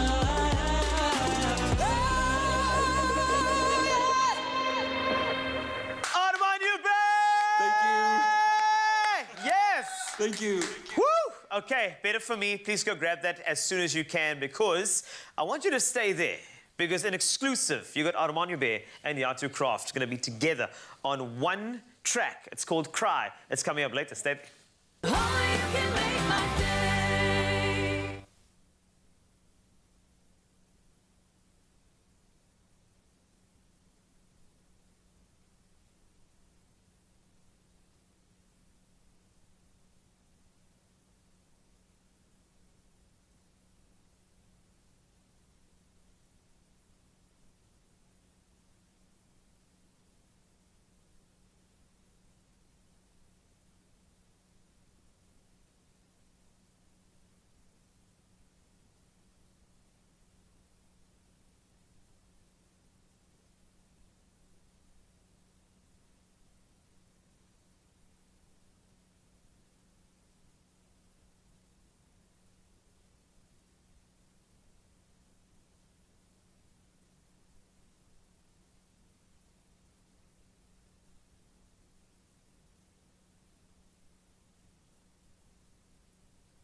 Mzansi's next cooking star? If your cooking makes the pots, born. Enter to be on SABC2's new show, Color Your Plate with Koo. To be part of the show, buy any 3 Koo products and send Koo 5 a day to 072-741-5357 on WhatsApp and follow the steps to load a picture of your colorful meal with your own twist. Stand to win your share of 500,000 rands worth of prizes with Koo. Koo uzogcwala. It's my feel-good breakfast show. The hashtag 67,000 litres for Mandela Day challenge is on, and this year every South African with a kitchen and a heart for the hungry can participate. This is awesome. So we are going to be joined by Chefs with Compassion, who are calling on everyday South Africans across 5 different categories to put on their aprons, to clear out their pantries and get cooking in the biggest ever nationwide cooking challenge for hunger awareness in South African history. No mean feat. Well, listen, no mean feat indeed. And to tell us more is Koo Pillay, the National Project Manager of Chefs with Compassion, and Greg Henderson, the owner of Kitchen Workshop and the Wild Food Revolution and Culinary Concepts. Koo, Greg, good morning. Good morning. Good morning. I'm so excited to hear more about this initiative. Yeah, man, I'm blown away by this because the need, we know that food security at the moment is at an absolute peak. We are on a verge here and so many South Africans are falling over that line. So, Koo, I'm going to start with you. Last year, over 300 chefs took part in the challenge and served a whopping 309,820, to be exact, cups of soup, which was well beyond expectations. What was it like to exceed last year's goal, especially during the COVID-19 pandemic? What did that mean to you and the group of amazing people that you brought together for this initiative? Oh, Graham, it was just an overwhelming experience because this is what we're all about. You know, Chefs with Compassion, we set out to, you know, rescue, cook and feed people in need. And for us, it wasn't just about exceeding the target. For us, the most important outcome of Mandela Day last year was that we were able to reach, as you said, just under 310,000 people on Mandela Day. And that for us was the take home for us, to ensure that 300,000 people were, you know, went to bed sustained and, you know, to last them a few more days. Yeah. I love that initiative. And Greg, I know that you are joining the challenge this year, cooking soup entirely by foraging for ingredients. Can you tell us a little bit more about this? Absolutely. It's something that's actually very simple. And in South Africa, we're very blessed with an abundance of wild and indigenous foods. And it's something that people are forgetting within their diets. And it's a highly nutritional food system. And where I live in the Southern Cape, you know, we have an abundance of waterblommetjies that are growing in the downs at this time of the year. And it's about bringing the community together, harvesting these ingredients together, then preparing them together as a community to serve our community. In the times we're living today, you know, not many people have the affordability to go buy from the shops. And if you start embracing wild foods and indigenous foods and perennial foods within your ecosystems and urban spaces, you know, nobody should be going to bed hungry. And it's that simple saying that, you know, let thy food be thy medicine and let thy medicine be thy food. And by doing that, we're adding social value back into our communities, but we're also showing that there's, you know, there's different ways on how we could be looking at obviously feeding our communities by giving them nutritional food, but also educating them so they can embrace it better. Completely. This is a complex problem and it requires a complex set of solutions. We've got to look at it from every front. And we know that, yes, there is the socio-economic component to it, but the hard reality is that people are starving, and not a million miles away in some war-torn corner of the world, but here in our own communities. So, Koo, since the start of lockdown, you have served over 1,767 million meals through your network of entirely voluntary waste warriors, your chef cooks, your incredible volunteers. This year, you're hoping to beat the hashtag 67,000 litres target once again. How are you going to do this? What's the tools at your disposal? So this year, we're going to be doing it slightly different. The target's still there to achieve 67,000 litres or more. But so what we've done, we want every single South African to get involved, because Mandela Day is all about giving back, whether it's your communities, to your staff, to your beneficiaries or local old age homes, etc. So every South African can make a difference, because that's what the essence of Mandela Day is all about, is the spirit to give and the spirit to serve. So we've put them into 5 categories. So we've got hotels, so both the large hotel groups and independent hotels. We've also reached out to culinary schools, because that's where we as chefs start our careers. And we want to start embodying that spirit of giving from the culinary schools and from the trainee chefs to start giving back into their communities. We've also got restaurants on board, so that's both franchise and independent restaurants. And then we've also reached out to corporates, because in this current climate, with the lockdown still in place, we also want to keep people as safe as possible. And corporates always get involved with Mandela Day. So now we're giving them an opportunity to support Chefs of Compassion and still, embody the spirit of Mandela Day. And last but not least, we've also opened it up to the home cooks. So you can cook in the comfort of your own kitchen, clear out your pantry, and cook a hearty, nutritional soup and feed those in your community. So it's all about every liter counts. So, you don't have to be cooking 100 liters of soup from your kitchen. Even if you cook 5 liters, that 5 liters of soup will feed 20 people in your community. And, in this current climate, it's also winter, it's very cold, and, a cup of nutritional and hearty soup does go a long way. And last but not least, we've also got a group of very special individuals, and that's where Chef Greg comes in. We've also reached out to well-known celebrity chefs who are making a mark in their field, and Chef Greg is, a champion when it comes to foraging, and I think what he's bringing to it, and not just feeding people, but also educating his community, bringing that whole spirit of Madiba alive, and that's what we want to achieve at the end of this.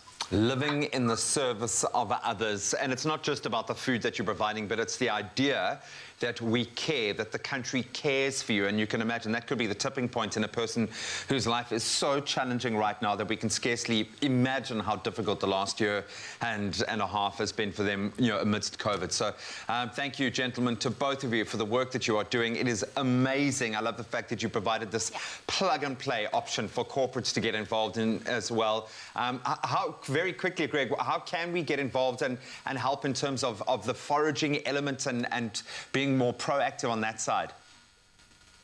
So, I'll give an example of what I've just been through working with my community, and everybody has embraced it. Our local brewery, the Emelanada Brewery, Mark, has given us use of his 2,500 litre tanks to produce the soup. All the surrounding farmers within the Overstrand have obviously given us access to all their dams.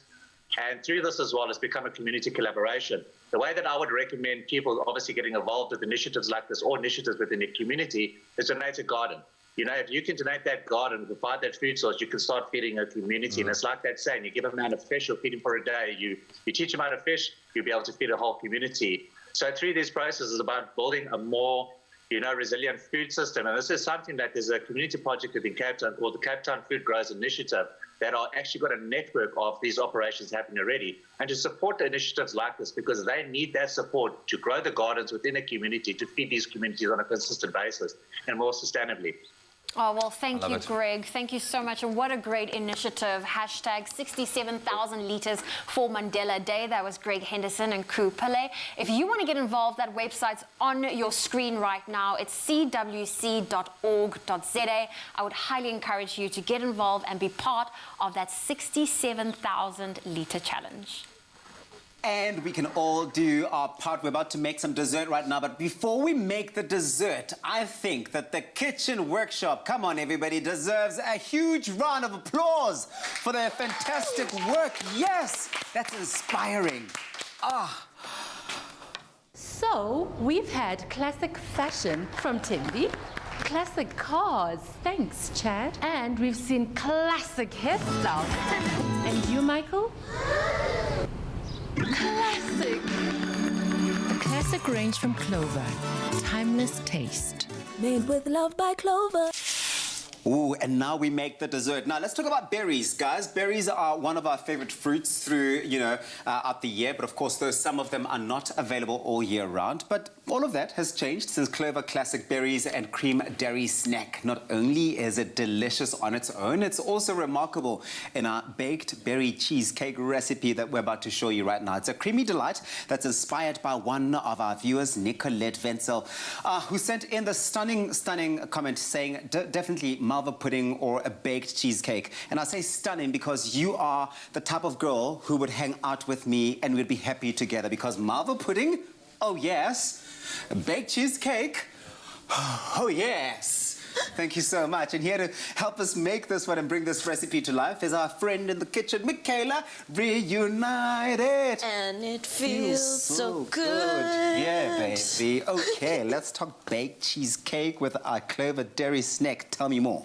Okay, so today you get to do the fun base part. Okay. Ooh. So we have some coconut-based biscuits right there. Okay. Some chopped mixed nuts and butter, because butter makes everything better. Yes.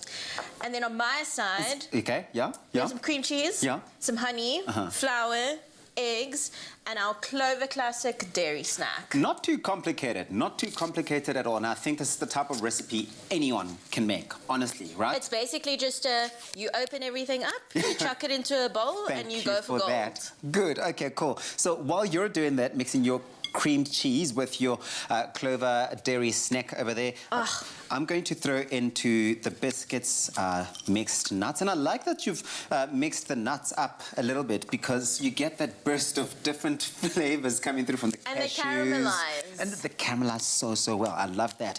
Okay, so our butter going in. I'm feeling so confident. Smell? It smells really good. It smells really good. Blueberries delight. I honestly, I cannot cope without having to have one of those. Okay, I lie and I say one, but I have 3 at a go at any given time. I love them so much. It's like my snack on my way to work, and you get different flavors as well. In fact, Clover Classic Dairy Snack is very smooth. It's delicious and creamy, and it's a dairy snack that's available in blackberry and cream, raspberry and cream, as well as blueberry and cream flavors. It's so creamy and so rich, but that berry flavor does pop and explodes so beautifully. What's your favorite kind of berry? Ooh, the darker the berry, the sweeter the juice. That's what I always say, hey? It's not just Questa, me as well, hey? And you? Blueberries. Okay. You're a blue girl. Yeah. You're a blue kind of girl. Okay. Well, also, I'm accidentally wearing all denim today. Okay, so. and I was about to ask you, are you saying blue because you want to make sure that it's on theme with your outfit, or if that's actually the flavor that you like? Well, not flavor, but the berry that you like. Not my favorite color, Berry flavor. but why are you and I both wearing, like, all blue today? Because you and I are like this, and it's a thing. It's a known fact. Come on. All right, so I've mixed all of our base together there, and you are mixing all of your wet ingredients nicely together. Literally just chuck everything together, and then you're going to put it into a spring bottom baking tin. Okay. So just chuck it on in for me. Would you add more? Butter into this if you felt like it wasn't wet enough, or is the trick to not make it super wet? Don't make it super wet, otherwise the base is going to be way too oily. Okay. So that is perfect. You just want it to a crumb consistency, and you just put it onto the base. Nice. And then you're going to use your spatula and just flatten it out for us. Yeah, I've used the spatula for everything today.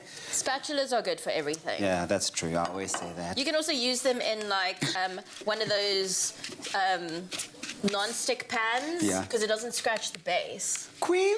My mom would be super happy because you do not use plastic or metal. Okay.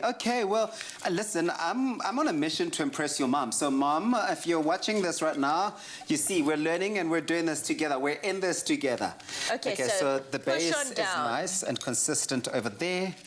And you just want to get it around the edges as well. Okay. And you push it down until it's quite compact. Yeah. Why do I feel like you're correcting my work there? Like, why do I feel like you're saying, okay, let me take over, because you are just messing it up? No, you were doing great. And you're just We just finishing always it have off. time limits, you know. Okay. We have to, like, get it on done. Are you calling me slow? Hey? Yes. I love it. Okay, so your wet ingredients are all nicely together there. Fantastic. They are. What happens next? So then you will pour this into the base. All right. But you chill this first in the fridge. For how long? Just until everything is solidified, you just want the And butter set. to set. Good one. Good tip there. Okay. And we And then pour goes that into in the there. base. Well, listen, this is incredibly simple, and like I said, anyone can make it, whether you've got time restrictions or not. Even a Tabiso can make this one. Do go onto our website, it's expressoshow.com, and we've got the list of all the ingredients you're going to need. Yes, we've made sure that you've got that, but also the steps that you're going to need to take to bring it to life. The berries are going on there. There is absolutely no way I'm not opening one of these, but if you missed any of our steps involved in making this recipe, please check this out. Thank you. Handy.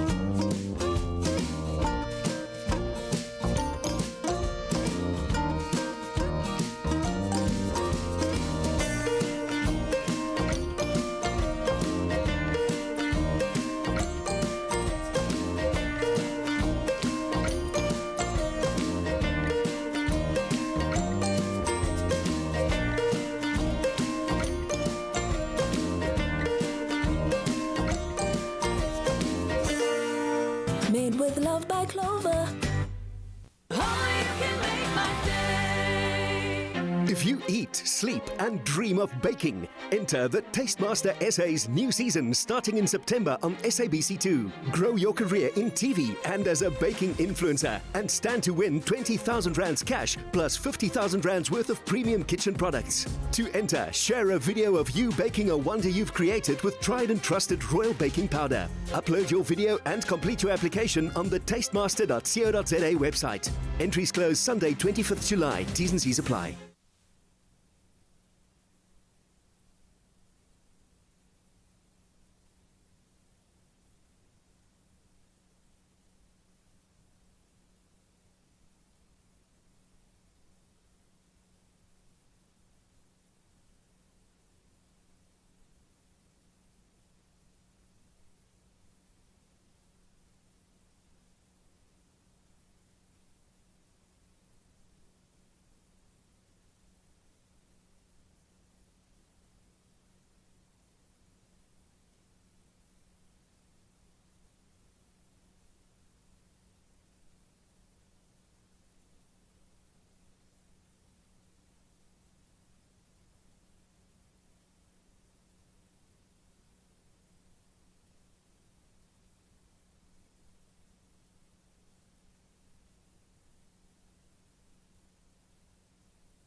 It's my feel-good breakfast show. It is your feel feel-good breakfast show indeed, but not everything is always that feel-good feel. Now, whether or not you are a fan of her music, I think everyone knows who Britney Spears is, and no one can deny her impact and the legacy as a 90s and 2000s pop superstar. Now, her career trajectory is unlike any other, and it seems that living her life under an intense spotlight from a very young age has had some severe repercussions on her mental health and has resulted in those who manage her believing that she is not capable of caring for herself or managing her own finances. Yeah, I mean, we remember that whole meltdown that she went through, was it in 2012, and it really did raise eyebrows. But now, these are the terms under which a judge in a California court can rule that a responsible person be appointed as a conservator so that they can care for another adult who is deemed unfit, I suppose, incapable of doing so themselves.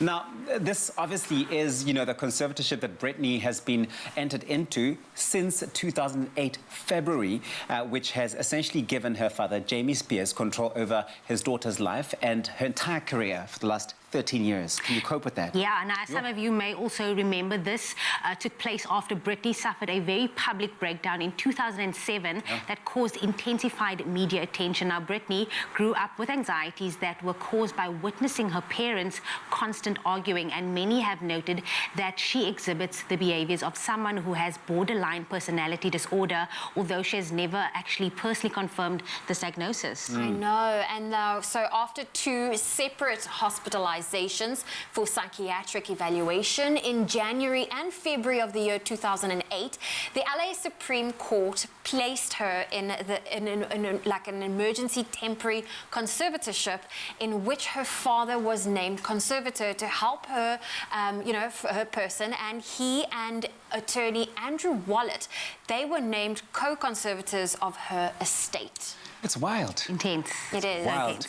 Now, well, since then, the terms and the duration of this conservatorship, they've really changed so many times. We've seen it evolve lots of times. In 2019, Britney put her career on an indefinite break due to her father's ill health at the time. Can you imagine? Now she can't even go and do what she needs to do. Now, it's been since this time that the hashtag Free Britney movement, which has sought to make it public knowledge that Britney is held in her conservatorship against her will, has grown momentum. It's literally exploded like wildfire. And then, of course, along with a New York Times documentary called Framing Britney Spears that was released in February of this year, as well as a revealing court hearing last month in which Britney stated that she wishes for her father to no longer be her conservator and for her conservatorship to end. It's been made abundantly clear that the arrangement has violated many of Britney's personal, medical and financial freedoms and rights. So she has no control of this whatsoever. Absolutely none. And the latest in this lengthy saga is that Britney's manager of over 25 years has resigned after she expressed her intentions to retire, as well as her court-appointed attorney, as she wishes to choose her own lawyer in order to sue her family. Now, finding out what Britney has really gone through over the last year, a couple of years, and the shockwaves through everyone, it sent shockwaves through everyone, and we can only hope for a peaceful and justified resolution to this matter. I think it's heartbreaking to think that she, for the last 13 years, have had no control over her own life. Yeah, and it's such a complicated one. It's a complex one, because on the one hand, you really do have to consider the fact that if she is not fit to be able to look after herself in that way, look after her finances, someone has got to be doing that and being responsible for it. But if she feels that like it's infringing on her rights in the way that she is complaining about it, then it's something to really think about and to consider. Weigh in. Please let us know your thoughts. We'd like to hear from you. Hashtag Expresso Show. Right now, though, let's see what you guys are saying on social media with Graham. Yep, but we definitely want you to continue the conversation on social media if you can. And of course, we put it to you earlier this morning. How do you stay mentally strong? What do you do to keep the mind strong when you feel that you are under duress? And we've had a couple of great comments and ideas coming through. Helen Deirdre saying, morning team, it would be my God and the thought of my family needing my strength and needing theirs. It's amazing how much strength we draw from our role, the responsibility of being a parent. It's amazing that line in the sand that draws. Michelle Munyai saying, positive thoughts about my son and my siblings. It was not easy, but eventually I managed. We are resilient and we will endure. And then Leslie Ziecher Small saying, honestly, sometimes I don't even know myself, but I have a loving family, wouldn't trade them for the world. It's really hard though, yet there are others having it even worse, leaves me in a grateful space. And if you don't know what someone is facing, it's not always easy to understand and say never give up. We never know what other people are going through, but I think this last year and a half has taught us that we are not alone, that everyone is going through something. It's all relative. It's okay not to be okay, and maybe you're feeling that right into the depths of your very soul at the moment. So maybe we need a performance to meet you halfway, and we're going to get that from two of the most incredible vocalists that we've probably ever had on the show with a performance of Cry. Carl, take it away. And it's the moment you've been waiting for, right here on your Feel Good Breakfast Show. Now, what do you get when two of South Africa's very own queer icons come together for a collaboration? A powerhouse performance, and I can guarantee that. Armand Joubert and Yatu Craft will be taking to the stage to perform their song. It's called Cry. It actually might make you cry as well. It'll make you sing along. It's an anthem to all of those with a broken heart. The track displays the brilliant lyricism, soothing harmonies, and vocal prowess of these two amazing artists. So, Armand and Yatu, do take it away. Cry!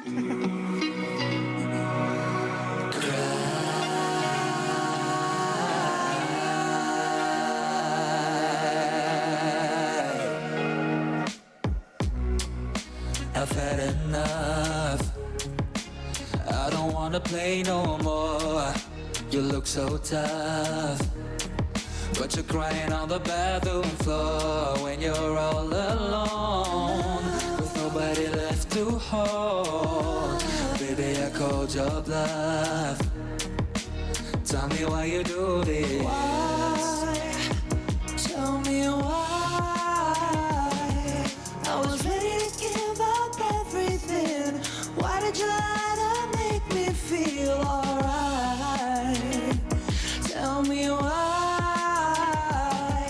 I was ready to give it all to you. Look what you made me do. Cry. I never wanted to cry. All you do is making me cry. Baby, don't you come around tonight. Are you looking for a fight? You know I'ma give it to you right. Baby, I'm done with you and I won't cry. But look at you. You think you're such a pretty boy. You think you're cool. But your mind is playing tricks with you. You're in your bed. You used to think of touching me. Well, think again. 'Cause I'm nobody's baby. Why? Tell me why. I was ready to give up everything. Why did you lie to make me feel alright? Tell me why. I was ready to give it all to you. Look what you made me do.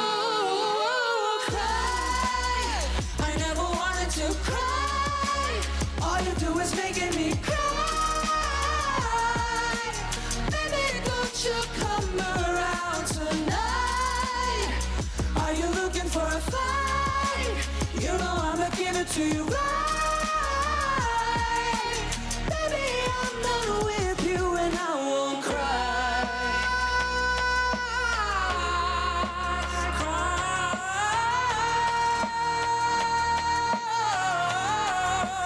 All you do is make me cry.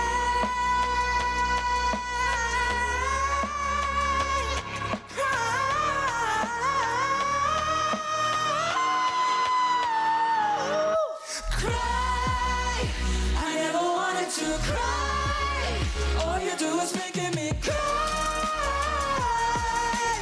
Baby, don't you come around tonight.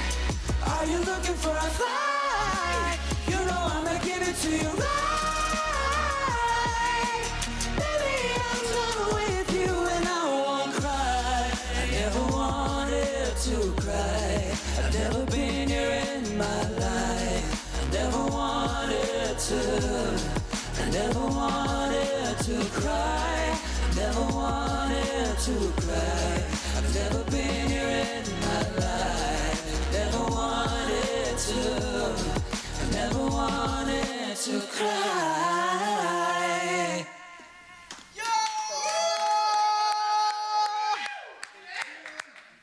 I'm okay. I'm fine. Arman and Yatu, wow. That was a powerful performance. It was absolutely incredible. These two on Cry. Please go get it. Support vocals from the locals. And if anybody asks you what you had for breakfast this morning, tell them falsetto. Love it, guys. Thank you. Thank you. Thank you so much.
It's my feel-good breakfast show.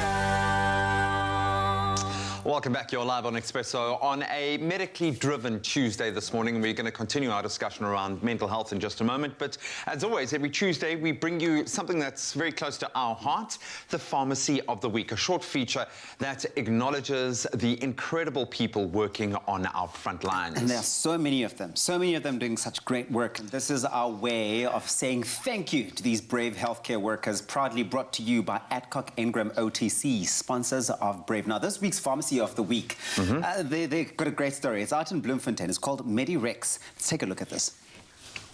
Our pharmacies are on the front line of healthcare. This is Pharmacy of the Week. For me, it's a great honor to be in a CBD because there's a lot of businesses. The education department is here, the police department is here. Next door is the Master of the High Court. So we serve a lot of people trying to get their medicine, to get them well. And we are open also till 9 o'clock at night, so we can serve the community. Maybe they don't get parking or you don't get enough time during the day to fetch your medication, especially in COVID times. Yeah, we are here to serve you, and yeah, it's a great privilege. We're trying to help every customer as quickly as possible. They don't want to stand around. We're trying to help every patient that comes in here, even if it's for R2 or for R5, we help them. Pharmacy of the Week, proudly brought to you by Adcock Ingram OTC, sponsors of Brave. Oh man, MediRex out in Bloemfontein. I love that, and I love the impact that these pharmacies have on communities. It's life-changing, and it's also inspiring to see the people who do it with passion. Yeah, it is their calling. Well, on that note, we're about to move into the final hour of the show, so let's get those official duties underway once again with the news headlines with Jamie. Thank you so much, boys. 1 minute after 8 o'clock, time to have a final look at what's happening in and around the country. Starting with your local news. Now, Eskom yesterday issued a power alert urging consumers to reduce electricity usage after the South African Weather Service had warned of adverse weather conditions. Now, while the power utility has not implemented load shedding since the 13th of June, the threat remains imminent as a result of the cold front that made landfall in the Cape provinces yesterday, and with temperatures over large parts of the interior expected to drop significantly from today. Now, to that end, Eskom is urging consumers to assist in easing pressure on the system by reducing electricity usage. Then, staying with your local news as well, beneficiaries of state grants who receive cash payments will not receive the allocated grant for now, as SASSA announced late last night that the cash in transit industry had notified the agency that it would not be providing any delivery services to pay points until further notice. Now, the announcement comes as riots, looting and violence intensified, mainly in KwaZulu-Natal and Gauteng. SASSA reminded beneficiaries that their cards would be used to purchase goods or receive cash from merchants or bank ATMs as an alternative to cash. Now looking to news further abroad, the Zimbabwean economy stands to lose up to $25 million if the riots in South Africa continue for another week.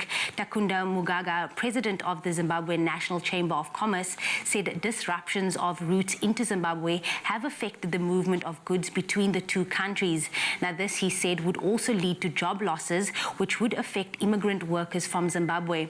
Crowds of people have been looting shops and malls in Gauteng and KwaZulu-Natal. Trucks have also been torched and key infrastructure damaged. And then a TV audience of the Euro 2020 final peaked at 30.95 million viewers in the UK on Sunday night as Italy triumphed over England. Now, it was the highest TV audience since the funeral of Diana, Princess of Wales, in 1997. And in Italy, one person died and several were injured during rowdy celebrations after its soccer team won the championship for the first time since 1968. In Milan, 15 people were injured in boisterous post-match partying, and one lost 3 fingers when a firework exploded in his hand. And now finally, some exciting news concerning our 400-meter Olympic record holder. South Africa's 400-meter world record holder Wade van Niekerk and wife Chesney are expecting their first child. Now, 28-year-old van Niekerk, who will look to defend his Olympic 400-meter title in Tokyo in a little over 3 weeks, took to social media yesterday to confirm the very exciting news. Now, in an Instagram post, van Niekerk said, "Crazy excited to announce we're having a baby. Blessings keep coming our way." He also added that they would be revealing their baby's gender very soon, but mentioned no due date just as yet. Now, the announcement was accompanied by a custom illustration by Cape Town design studio Yay Abe, and van Niekerk, who is a cousin to Springbok Flair Cheslin Kobe, will run the first round heats of the men's 400-meter in Japan on the 1st of August, with the final set for the 5th of August at 2 p.m. South African time. Now, this little blessing is sure to be a good omen for returning the gold to South Africa. On that beautiful note, that is where I leave you with your 8 o'clock news headlines. Here is G with a final look at the sports.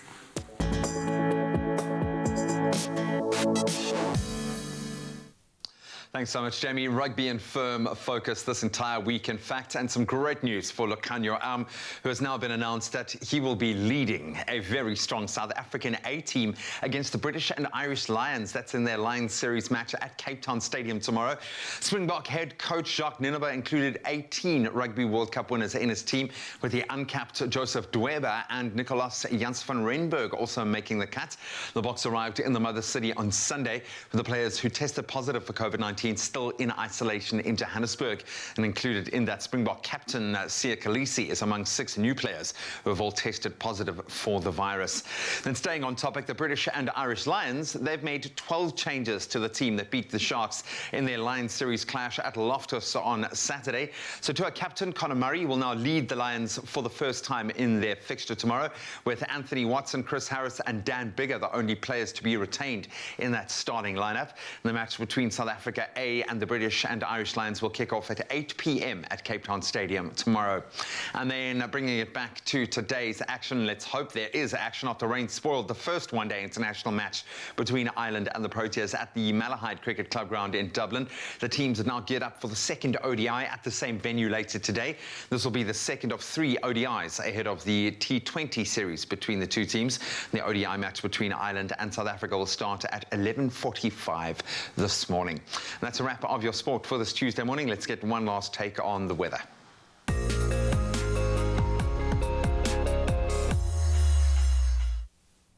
Thank you, Graham. And the Cape Town Metro's Disaster Management Centre says it's assessing damages in communities affected by the inclement weather of the past few days.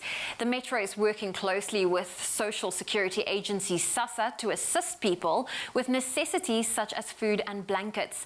Disaster Management spokesperson Charlotte Powell said cleanup work was being done in several parts of the city, including Khayelitsha, Philippi and the Strand. It's also been reported reported that the Matruisberg in the Cape Winelands had some snowfall yesterday afternoon. The Weather Service has meanwhile warned that the cold front that reached the Western Cape yesterday could bring wet and cold conditions and strong winds over the rest of the country. The mercury will drop to below freezing at places in the Free State, Northwest, Northern Cape and Eastern Cape, while the icy weather could reach Gauteng and other areas from today. And while we love seeing the various parts of South Africa, we also love exploring and learning about the different cultures and countries internationally. So for this morning, if we have any viewers that's tuned in, we want to report on the weather from Harare, that is the capital city of Zimbabwe. Now, Harare is a bustling city which surprises many visitors with its beautiful resort areas and alluring tourist gems. A haven for wondrous wildlife, the city is encompassed by sprawling African plains and spectacular scenery. Today, the city can expect pleasant sunshine mixed with times of clouds reaching a maximum of 22 degrees Celsius. And when it comes to sunrise views this morning, we went to Gqeberha, where Amira Barman shared this beautiful sunrise, showing off a sky filled with hues of red, orange and yellows. And then Brenda Jansen from Murdoch Valley in Simonstown also sent through this breathtaking view overlooking the ocean as the sun breaks through the clouds in the distance. At 7 a.m., Leslie Johnson from Durban Beach shared this beauty of a morning, showing off the clouds stretched across the sky. And last but not least, Shaheen Safadin sent through this moody photo showing off the beautiful colors that's cast across the sky as the day begins. Now, if you would like to see your sunrise photo and would love to share it with us, simply head on over to the Expresso Facebook page and share your photo and location with us. On that note, it is a cold day ahead for most parts of South Africa. Let's take a final look at those temperatures. If you're in Polokwane, a low of 5 and a high of 21 can be expected. Mbombela 13 with a high of 31. Pretoria 5, 13. Johannesburg 3 reaching a high of 10. Mahikeng, your low for today is 1, your high 12. Klerksdorp 0 reaching a high of 12. Kimberley 1 with a high of 10 for today. Bloemfontein starting off on 0 with a high of 10. Richards Bay 11:21. Pietermaritzburg 5:18. Durban 10 is your low, 21 your high. Mthatha 3 with a high of 11. Some rain can be expected in parts of East London with a low of 10, a high of 15. Cradock, a cool day ahead with a low of 2, a high of 6. Gqeberha 7 reaching a high of 12. George 5 with a high of 11. Rainy conditions in Cape Town, a low of 8, a high of 12 for today. Worcester, your low is 4, your high 10. Sutherland, -3, reaching a high of only 1 degree Celsius for today. And if you're in Uppington, your low is 0 and your high 11 degrees Celsius. So please stay warm and stay safe. And that's where I leave your weather on your Feel Good Breakfast Show. Well, it is a chilly Tuesday on your Feel Good Breakfast Show, but in just a moment, we are going to be speaking about borderline personality disorder and getting that conversation starting about all things mental health as well. Yeah, we did mention a bit about it when we spoke about Britney Spears and the fact that she sort of has not been diagnosed with it, but it's part of the cause for her conservatorship. So that's going to be a very interesting one. Amy Glover will be joining us, so do weigh in on that conversation on our Facebook. Expresso Morning Show, SABC3. We'll see you after this. We're heating things up, right? Hey? We're heating things up. Becoming a parent fills you with delight, nerves, and questions. Now, an original South African app has the answers. Whether you're expecting your bundle of joy or raising a preschooler, the Purity Journey Journal app is a breeze to use. Sign up for free and choose from a host of features, including 24/7 medical assistance, expert tips, and milestone tracker. Sign up to the Purity Journey Journal app for whenever you need some guidance along your parenting journey.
Welcome back. You're still live with Expresso as we delve into a very important conversation this morning as we turn to health matters here on your Feel Good Breakfast Show.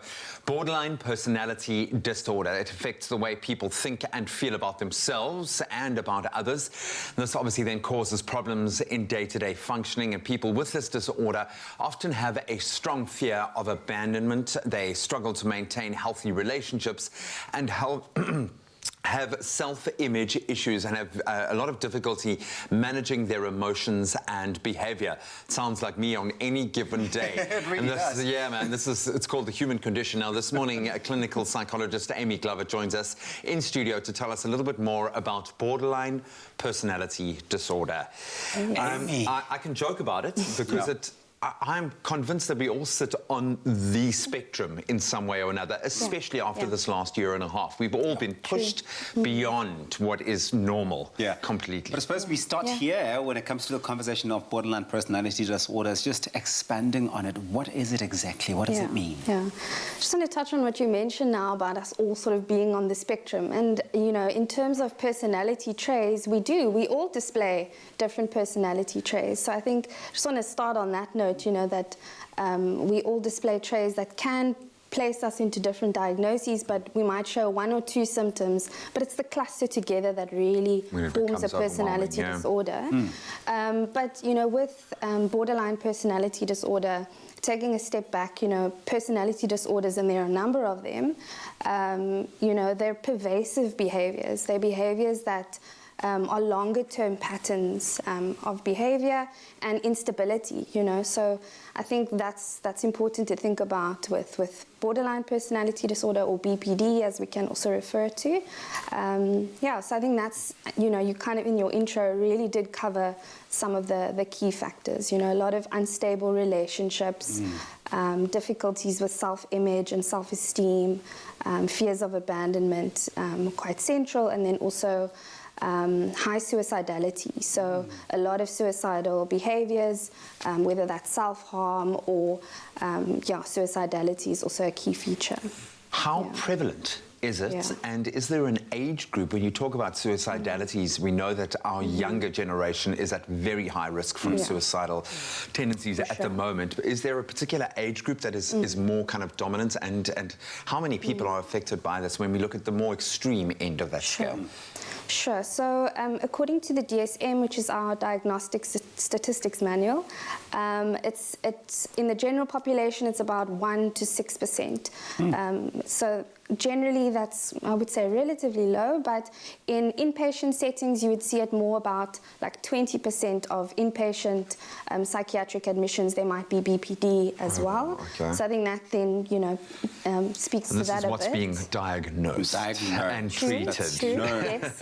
But we also know that there's got to be a set of factors that contribute to someone ultimately being diagnosed with borderline personality disorder. What are some of those factors?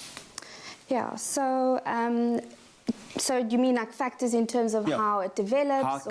Is it all situational? Is there a genetic predisposition? There is a genetic predisposition, but I think one of the strongest factors is a history of trauma.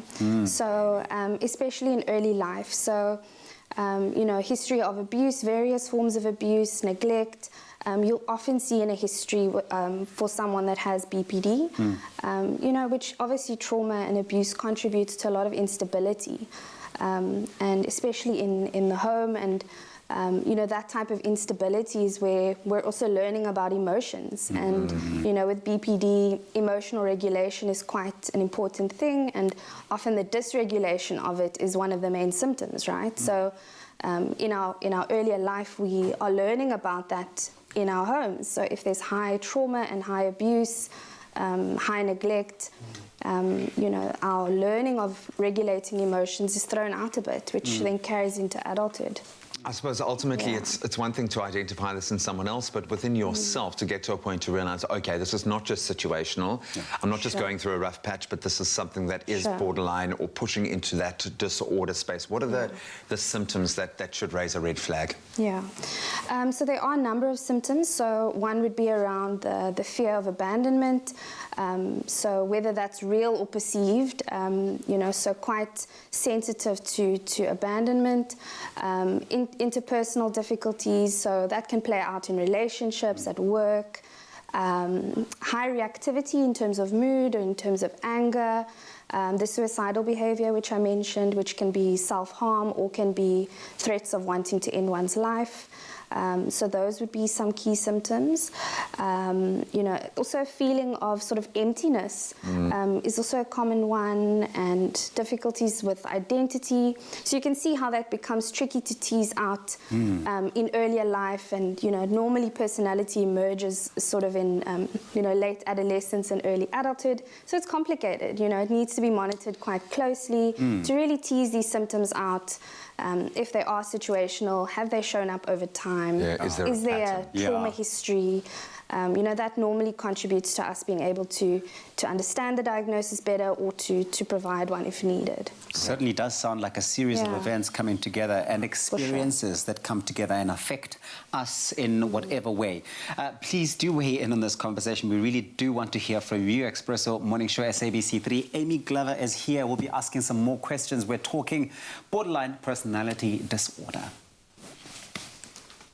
And sticking to the medical theme for your Tuesday morning, in partnership with Adcock Ingram OTC, sponsors of Brave, we bring you Sponsors of Brave, the Gratitude Season, which shines a light on pharmacists making a difference in their communities and showing us what it means to be brave. Now, one of these people is Abdullah Khan, who is a pharmacist who spends his days giving back to his community through Athlone Pharmacy. Now, he has served the community for about 27 years and is considered a vessel of hope and provision for those in the area. Take a look.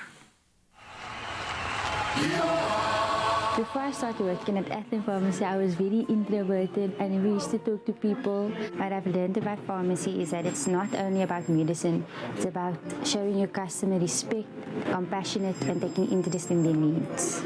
Well, I've been coming here for, let's say, 10 to 20 years.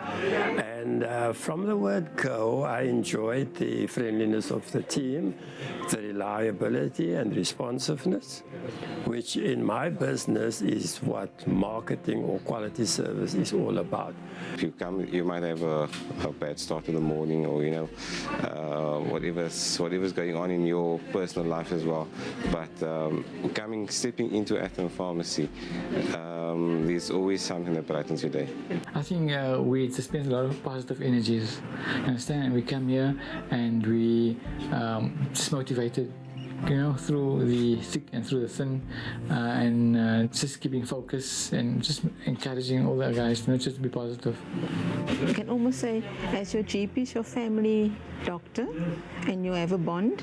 So Mr. Khan is my family pharmacist, and we have a bond because I can tell my husband, go to Mr. Khan, get this for me, get that for me, without any problems. Mr. Khan will do, and he's there for the community. He gives you that motivation to actually put back into the community. For example, like our bread that we give out on a weekly basis, on a daily basis, helping the orphanages, the schools in the low-income areas. So Mr. Khan's connection with us is it's bigger than what we can explain, but he's part of our medical program. So having small children, there's always a medical need. So he's supporting our medical program, and then weekly, every day, monthly, we do get fresh bread delivered for our little ones. Mr. Khan, when he renovated, I actually asked him if he could maybe do something where myself and him can be part in giving back to the community, and he just told me that he is busy in the process, and in the next month it will be made available where I can come help him on a Saturday, and I will be glad to give back to the community, because the community where we live in and where he works from is a community that somehow live from the hand to the mouth.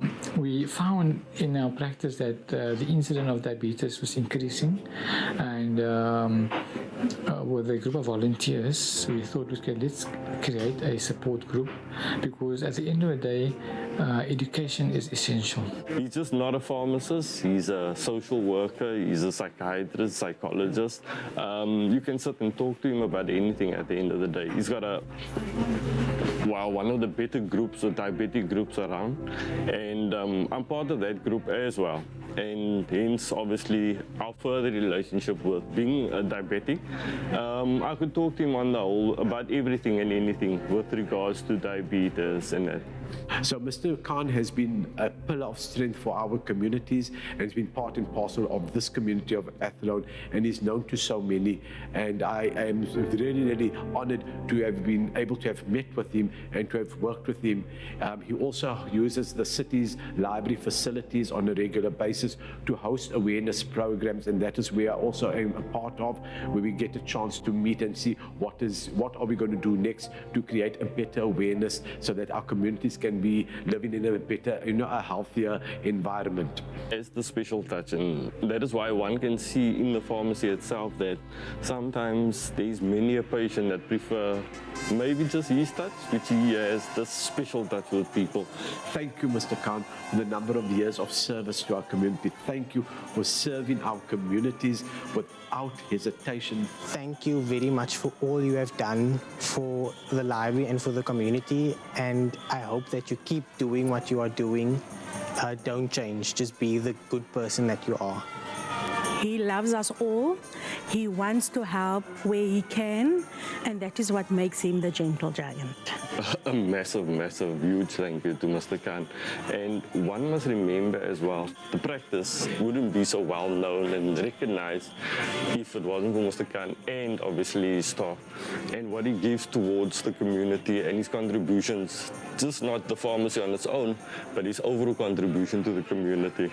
We always say that, when you do something, we don't want anything in return. So we dispense what we call an outreach program, so giving back to community, what they deserve, or sharing, in terms of information, or sharing what you have with the community so that you can actually make it a better society.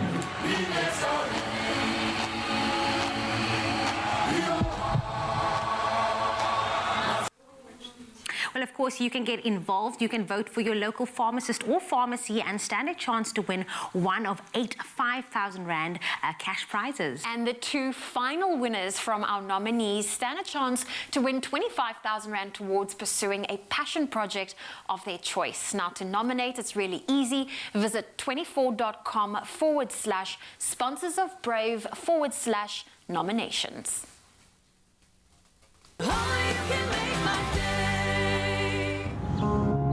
Nourish your skin with Ingram's Tissue Oil and Rich Body Care range for 48-hour rich moisture. Ingram's, your skin, your brave.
Welcome back. As we rejoin the conversation, we are talking about borderline personality disorder, and clinical psychologist Amy Glover is still with us. We've put you through your paces this morning, so thank you so much, delving into all of the literature that I imagine that you have to take on board when discerning, because as we said, there's a spectrum, yes, and there's some overlap with certain disorders, and then of course the day-to-day kind of situational stuff that's also making us feel a particular way. So then how do we go about actually diagnosing this disorder specifically? From your perspective, what kind of checklist will you go through? So, you know, we are guided by the DSM, which I mentioned earlier, and, you know, that has a list of criteria that we need to look at. You know, a detailed history really allows us to see a broader picture of a patient we're sitting with or assessing, you know, so that's part of it, but it is difficult to tease out with you know, different disorders, especially in the time frame of late adolescence and early adulthood, where, you know, different symptoms can present slightly differently, and, you know, it is development at that time in any case. But yeah, you'd look at periods, like time frames of mood episodes where BPD, it's much faster, whereas things like bipolar or depression, the periods of mood disturbances are usually a bit longer. So those types of things, you'd make sure that, you know, someone isn't under the influence of a substance at the time, because that would also, you know, influence presentation of symptoms.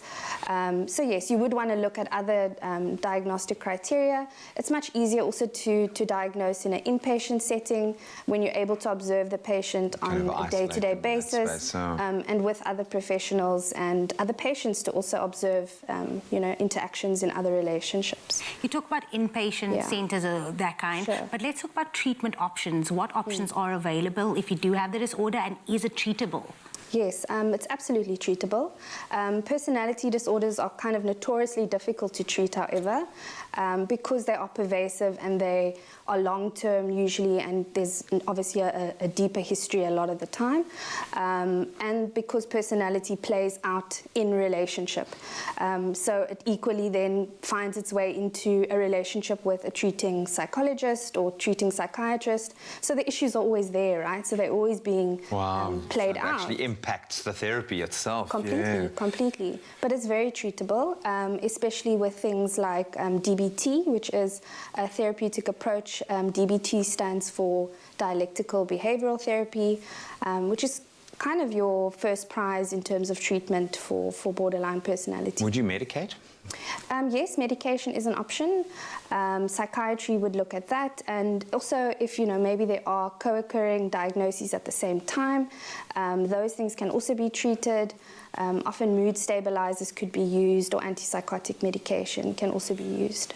Are there triggers? You've spoken about, you know, what it could stem from, for instance, trauma at that key developmental stage in the younger years. If left unchecked, what will happen? Because many people go through traumatic experiences as young people and don't end up with this kind of disorder. What are those contributing factors that then trigger the case in this instance? I think, I suppose some factors that often happen is like loss and stress, I think might bring some symptoms to the fore.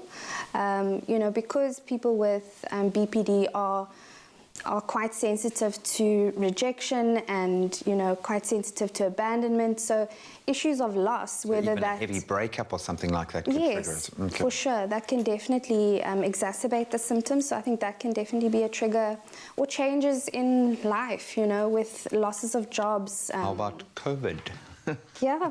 Have you seen an upswing over the last year and a half? How has, I mean, we've seen it right across the mental health board. How do you think this last year of what the loss that we've all had to collectively endure, what kind of mark that's going to leave?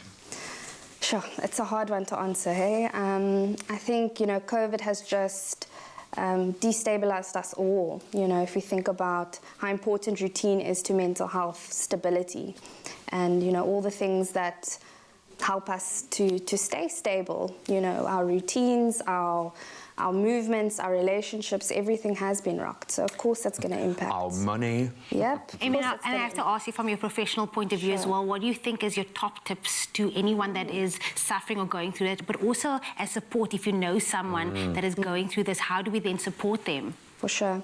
I think your first thing you want to do is search for DBT groups. So DBT is the therapy I was mentioning that's really indicated for BPD. So the groups are, you know, such a healing space. You know, in a space with facilitators and other, you know, patients that, or you know, people with BPD as well. So there's a lot of community and healing in that space. And DBT is a skills-based therapy. So you're learning to be more effective at managing relationships, emotions, coping, and it includes things like mindfulness. So it's a really grounding type of therapy. So I definitely say have a look out for that and search around for that. And for those wanting to support someone with BPD, I think remember that personality disorders are real. Yeah.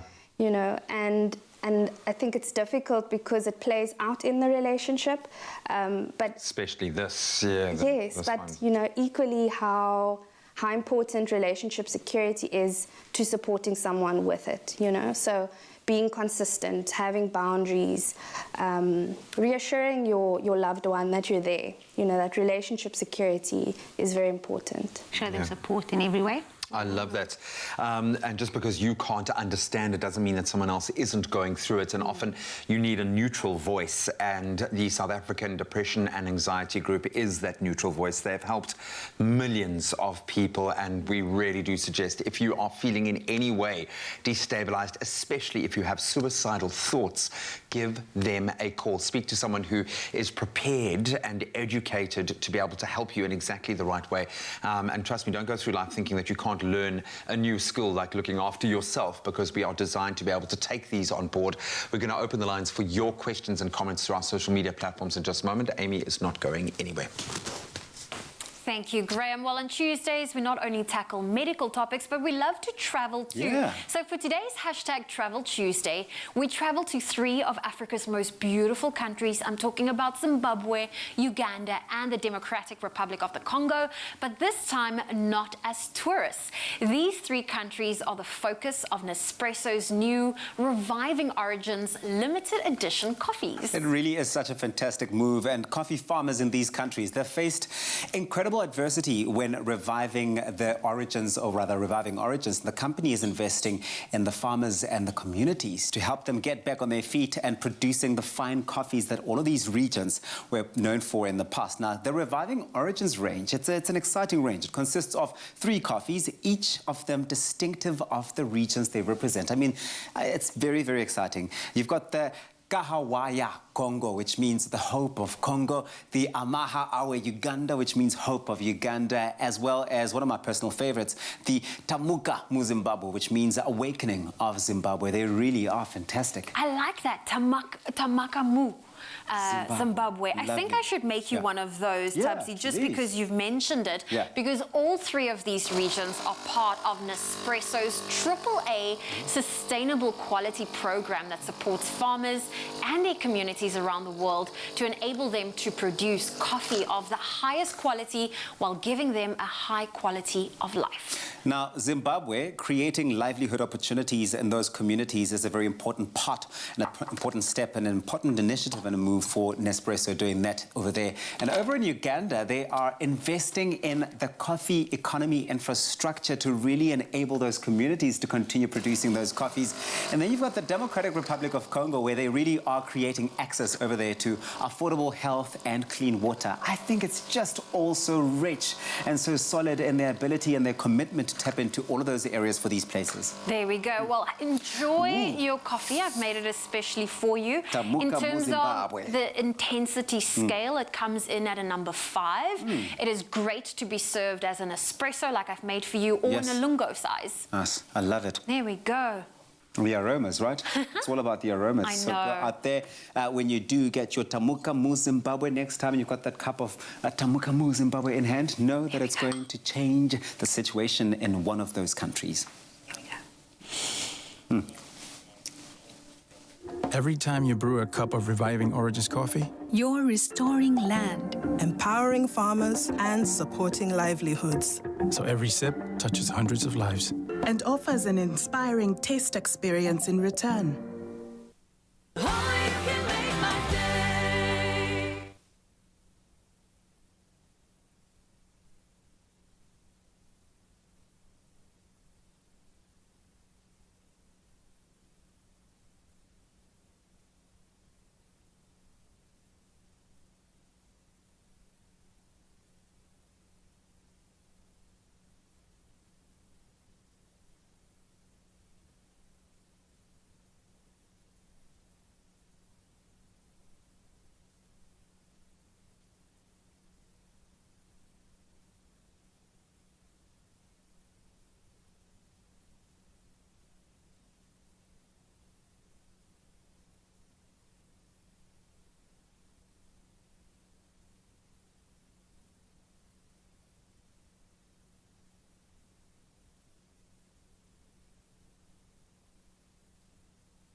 It's my feel-good breakfast show.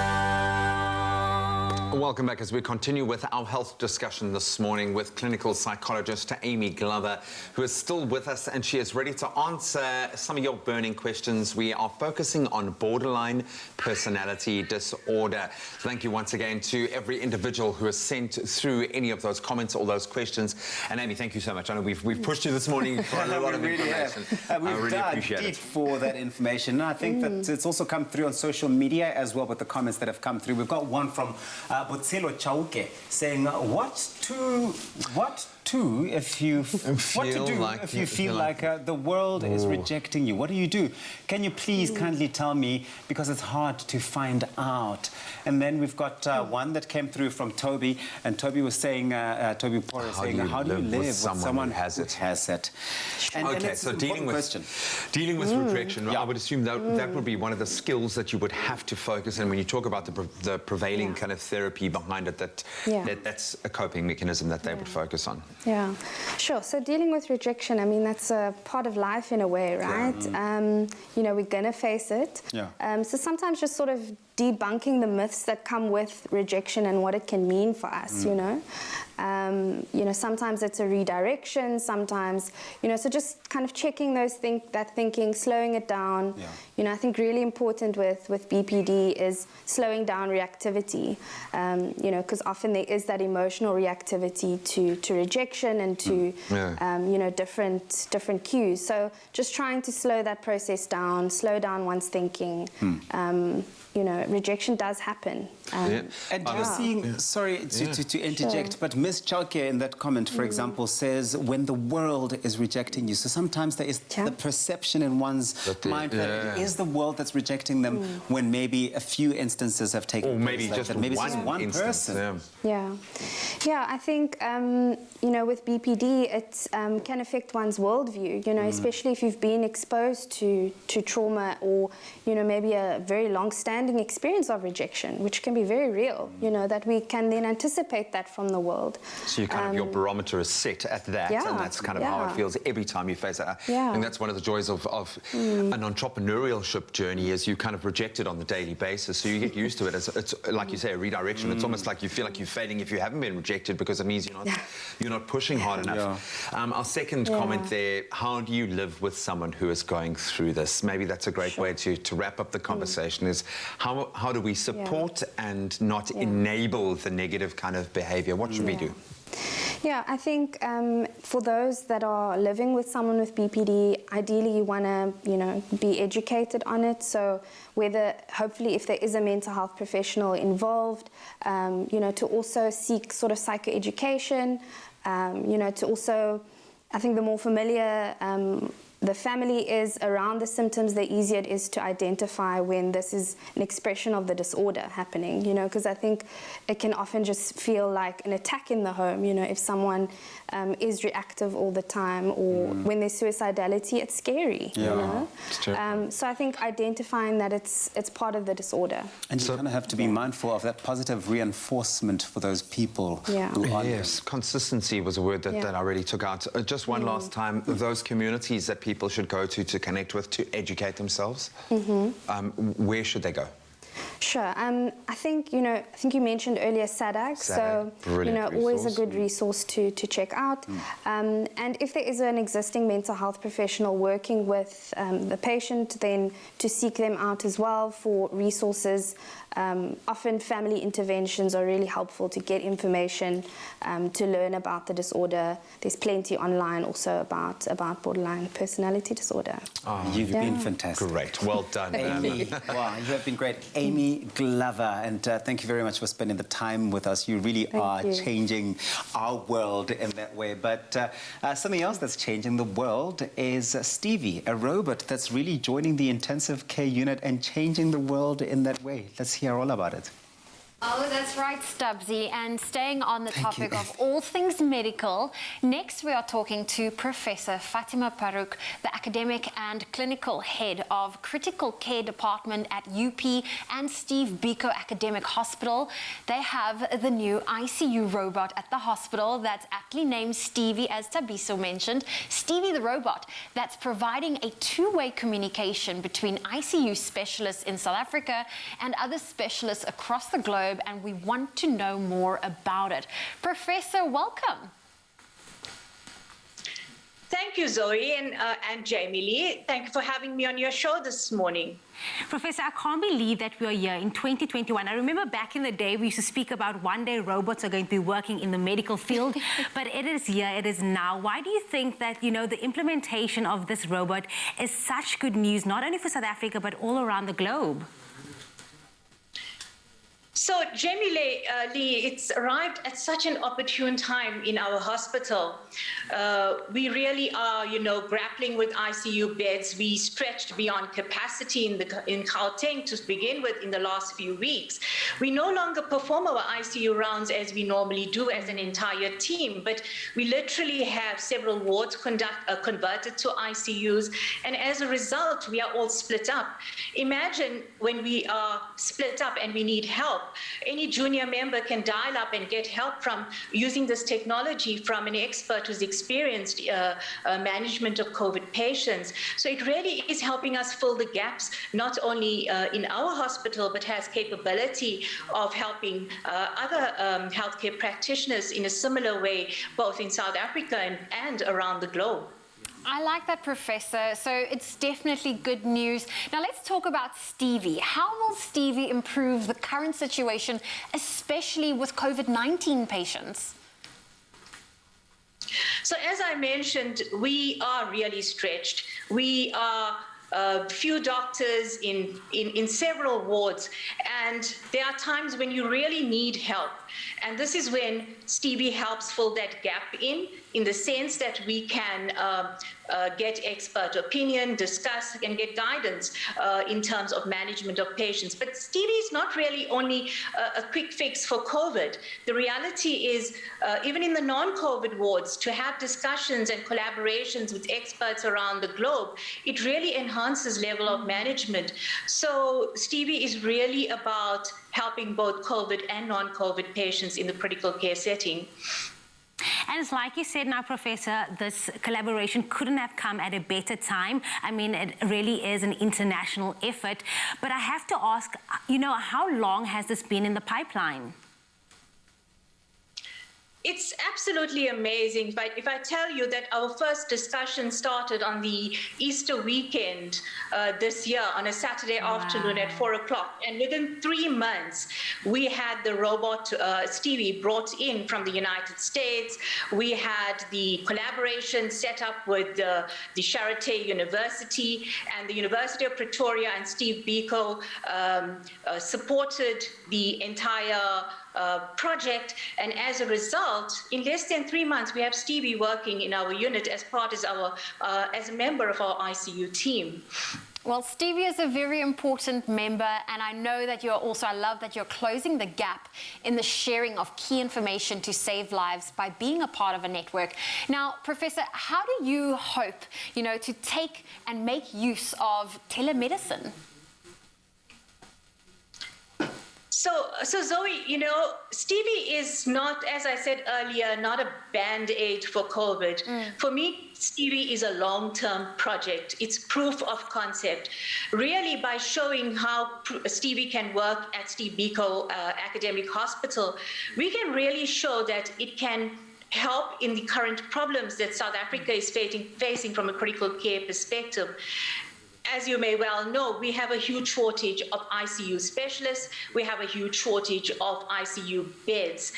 And this is where telemedicine technology has been shown to be particularly useful in terms of addressing resource constraints and help improve efficiency. We can help reach out of critical care services to our rural areas. We can help our clinicians in public and private by offering an ICU consultation and enhanced care. And really, the reality is when we want to change things, we need evidence. And this is what we hope to do. We hope to garner evidence that will inform this change and help in the rollout of better ICU services in our country. Professor, in your opinion, is this going to be the way forward for medical practices and hospitals? Absolutely. COVID has catapulted the use of telemedicine and AI technology. This kind of technology is expected to quadruple within the next 3-4 years. And the reality is we're all going to have to embrace this, not purely because it's out there for us to use, but largely because of its utility in terms of improving our efficiencies and impacting on patient outcomes. And I must point out, it's not only about critical care medicine, it's also for our sister disciplines, be it ophthalmology, surgery, general practice. So telemedicine is here to stay. It really is the future of our country, and I see Stevie as being the impetus for change in the South African medical sector. Well, Professor, thank you so much for joining us this morning. A piece of good news to come from everything that's happening around us right now. But Professor, thank you so much. Thank you for having me. There we go. That was Professor Fatima Paruk from the Steve Biko Academic Hospital, showing us just how important innovation is and how much international collaboration can help in the care of people, particularly during this pandemic. Nourish your skin with Ingrams for Men, enriched with triple glycerine. For 48-hour moisture and no stickiness. Ingrams, your skin, your brave.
Welcome back, you beautiful people. You are with your Feel Good Breakfast Show. It's Expresso. We're live here on S3. Open up to some inspiring words that have come through from the legendary Britney Spears. She is an inspirational icon for many people around the world, Graham included. He's even got a special wig that comes out whenever he thinks or remembers Britney Spears. But she does often post inspirational and motivational sayings, and she gives advice on her social media, believe it or not, to keep her fans upbeat and in a positive mindset.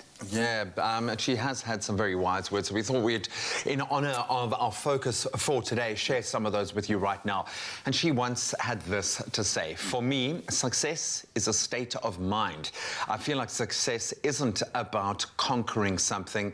It's being happy with who you are. And maybe that speaks to her journey of self-discovery, of trying to get to a point of where she is happy with who she is. And she really, I mean, I do kind of look at her social media. Obviously, this has been a big story globally at the moment, and she does seem strong and happy with who she is. So hopefully she is able to plot a course through the madness that she finds herself in and find her freedom. Yeah. And I hope she gets to find her voice and have the right to express it, because it's quite difficult what's going on. Of course, hearing what's happening with the conservatorship with her dad, and everything going on there. So hopefully she gets the necessary freedom that she deserves. Yeah. Well, speaking of freedom, it is time now for some of us to express ourselves in the most free and emancipated way possible with our Tuesday karaoke. Woo, welcome back, you beautiful souls. It's about that time where we do the thing that makes you laugh, smile, and hopefully celebrate with us. And we're joined by these superstars, Armand and Yatu, are still with us doing the things, and it's about to be a time off. Are we celebrating? Britney, we are celebrating Britney, and we're doing Oops, I Did It Again. Are you guys ready? We are ready. Are you ready? Well, just a disclaimer. You need to lift us up here, all right? No, but you need to have your solo moment. Let's just let the DJ play it, okay?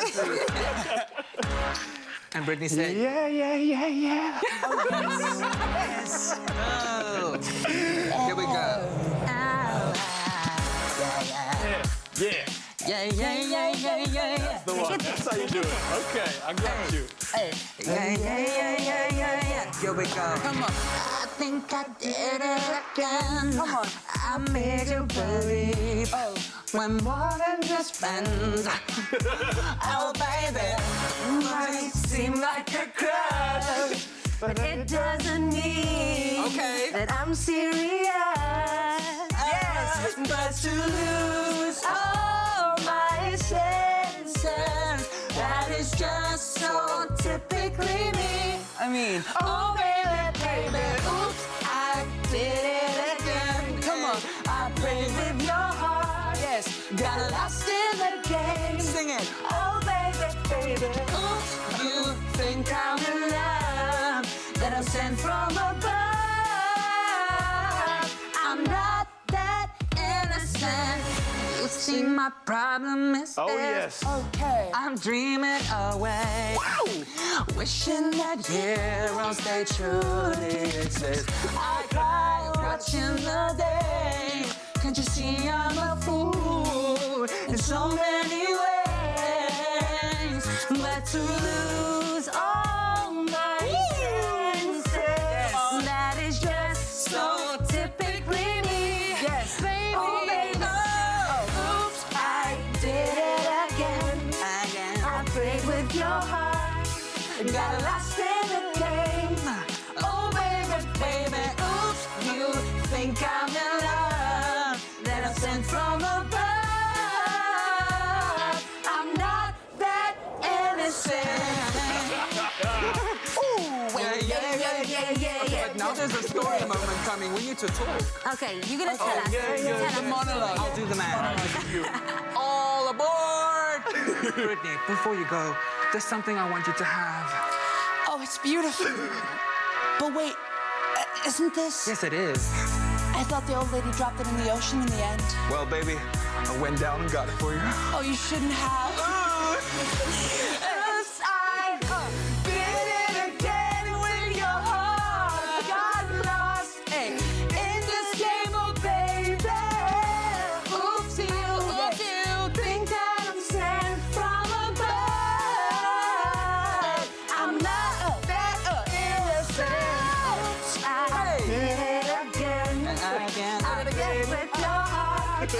Got lost in the game. Oh, baby, baby. Oops, you think I'm in love. Then I'm sent from above.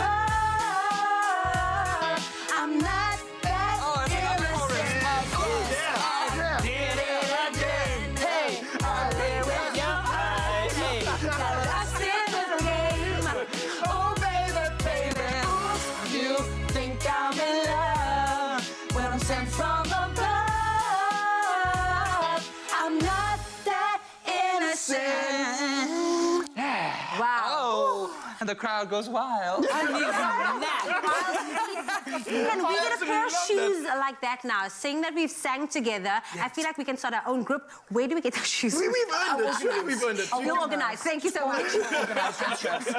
We need to get it. Oh, guys, Armand and Yati, you guys have been absolutely incredible. Your energy, your feels, you've made us almost feel like we can sing. It's that good. Goosebumps. You should. It's a different question. I love it. Mzansi, let us know what you thought. Let us come through on the social media channels, of course. But, that's karaoke for you. That's how we make magic. Woo! Everyone for being brave enough to take on Britney Spears. Oops, I did it again. Yeah, look, normally when I do it, I'm going full drag and not actually singing it. So to hear them actually sing it and hit those notes, And it's not beautiful. an easy That was song courageous. to sing. No, it's not. No, it's not. Yeah. Jenny, come in. There's ourselves again. Well, we take our hats off to Yatu and Armand for hitting those notes and being such a good sport. But also just for everything that they're representing at the moment, for being so courageous and just kind of putting it out there in the way that they are, and for blessing us with some beautiful performances. We really appreciate it. And beautiful boots too. We'll see you tomorrow. We love you. 6 o'clock. Have a wonderful day. We love you. Adios.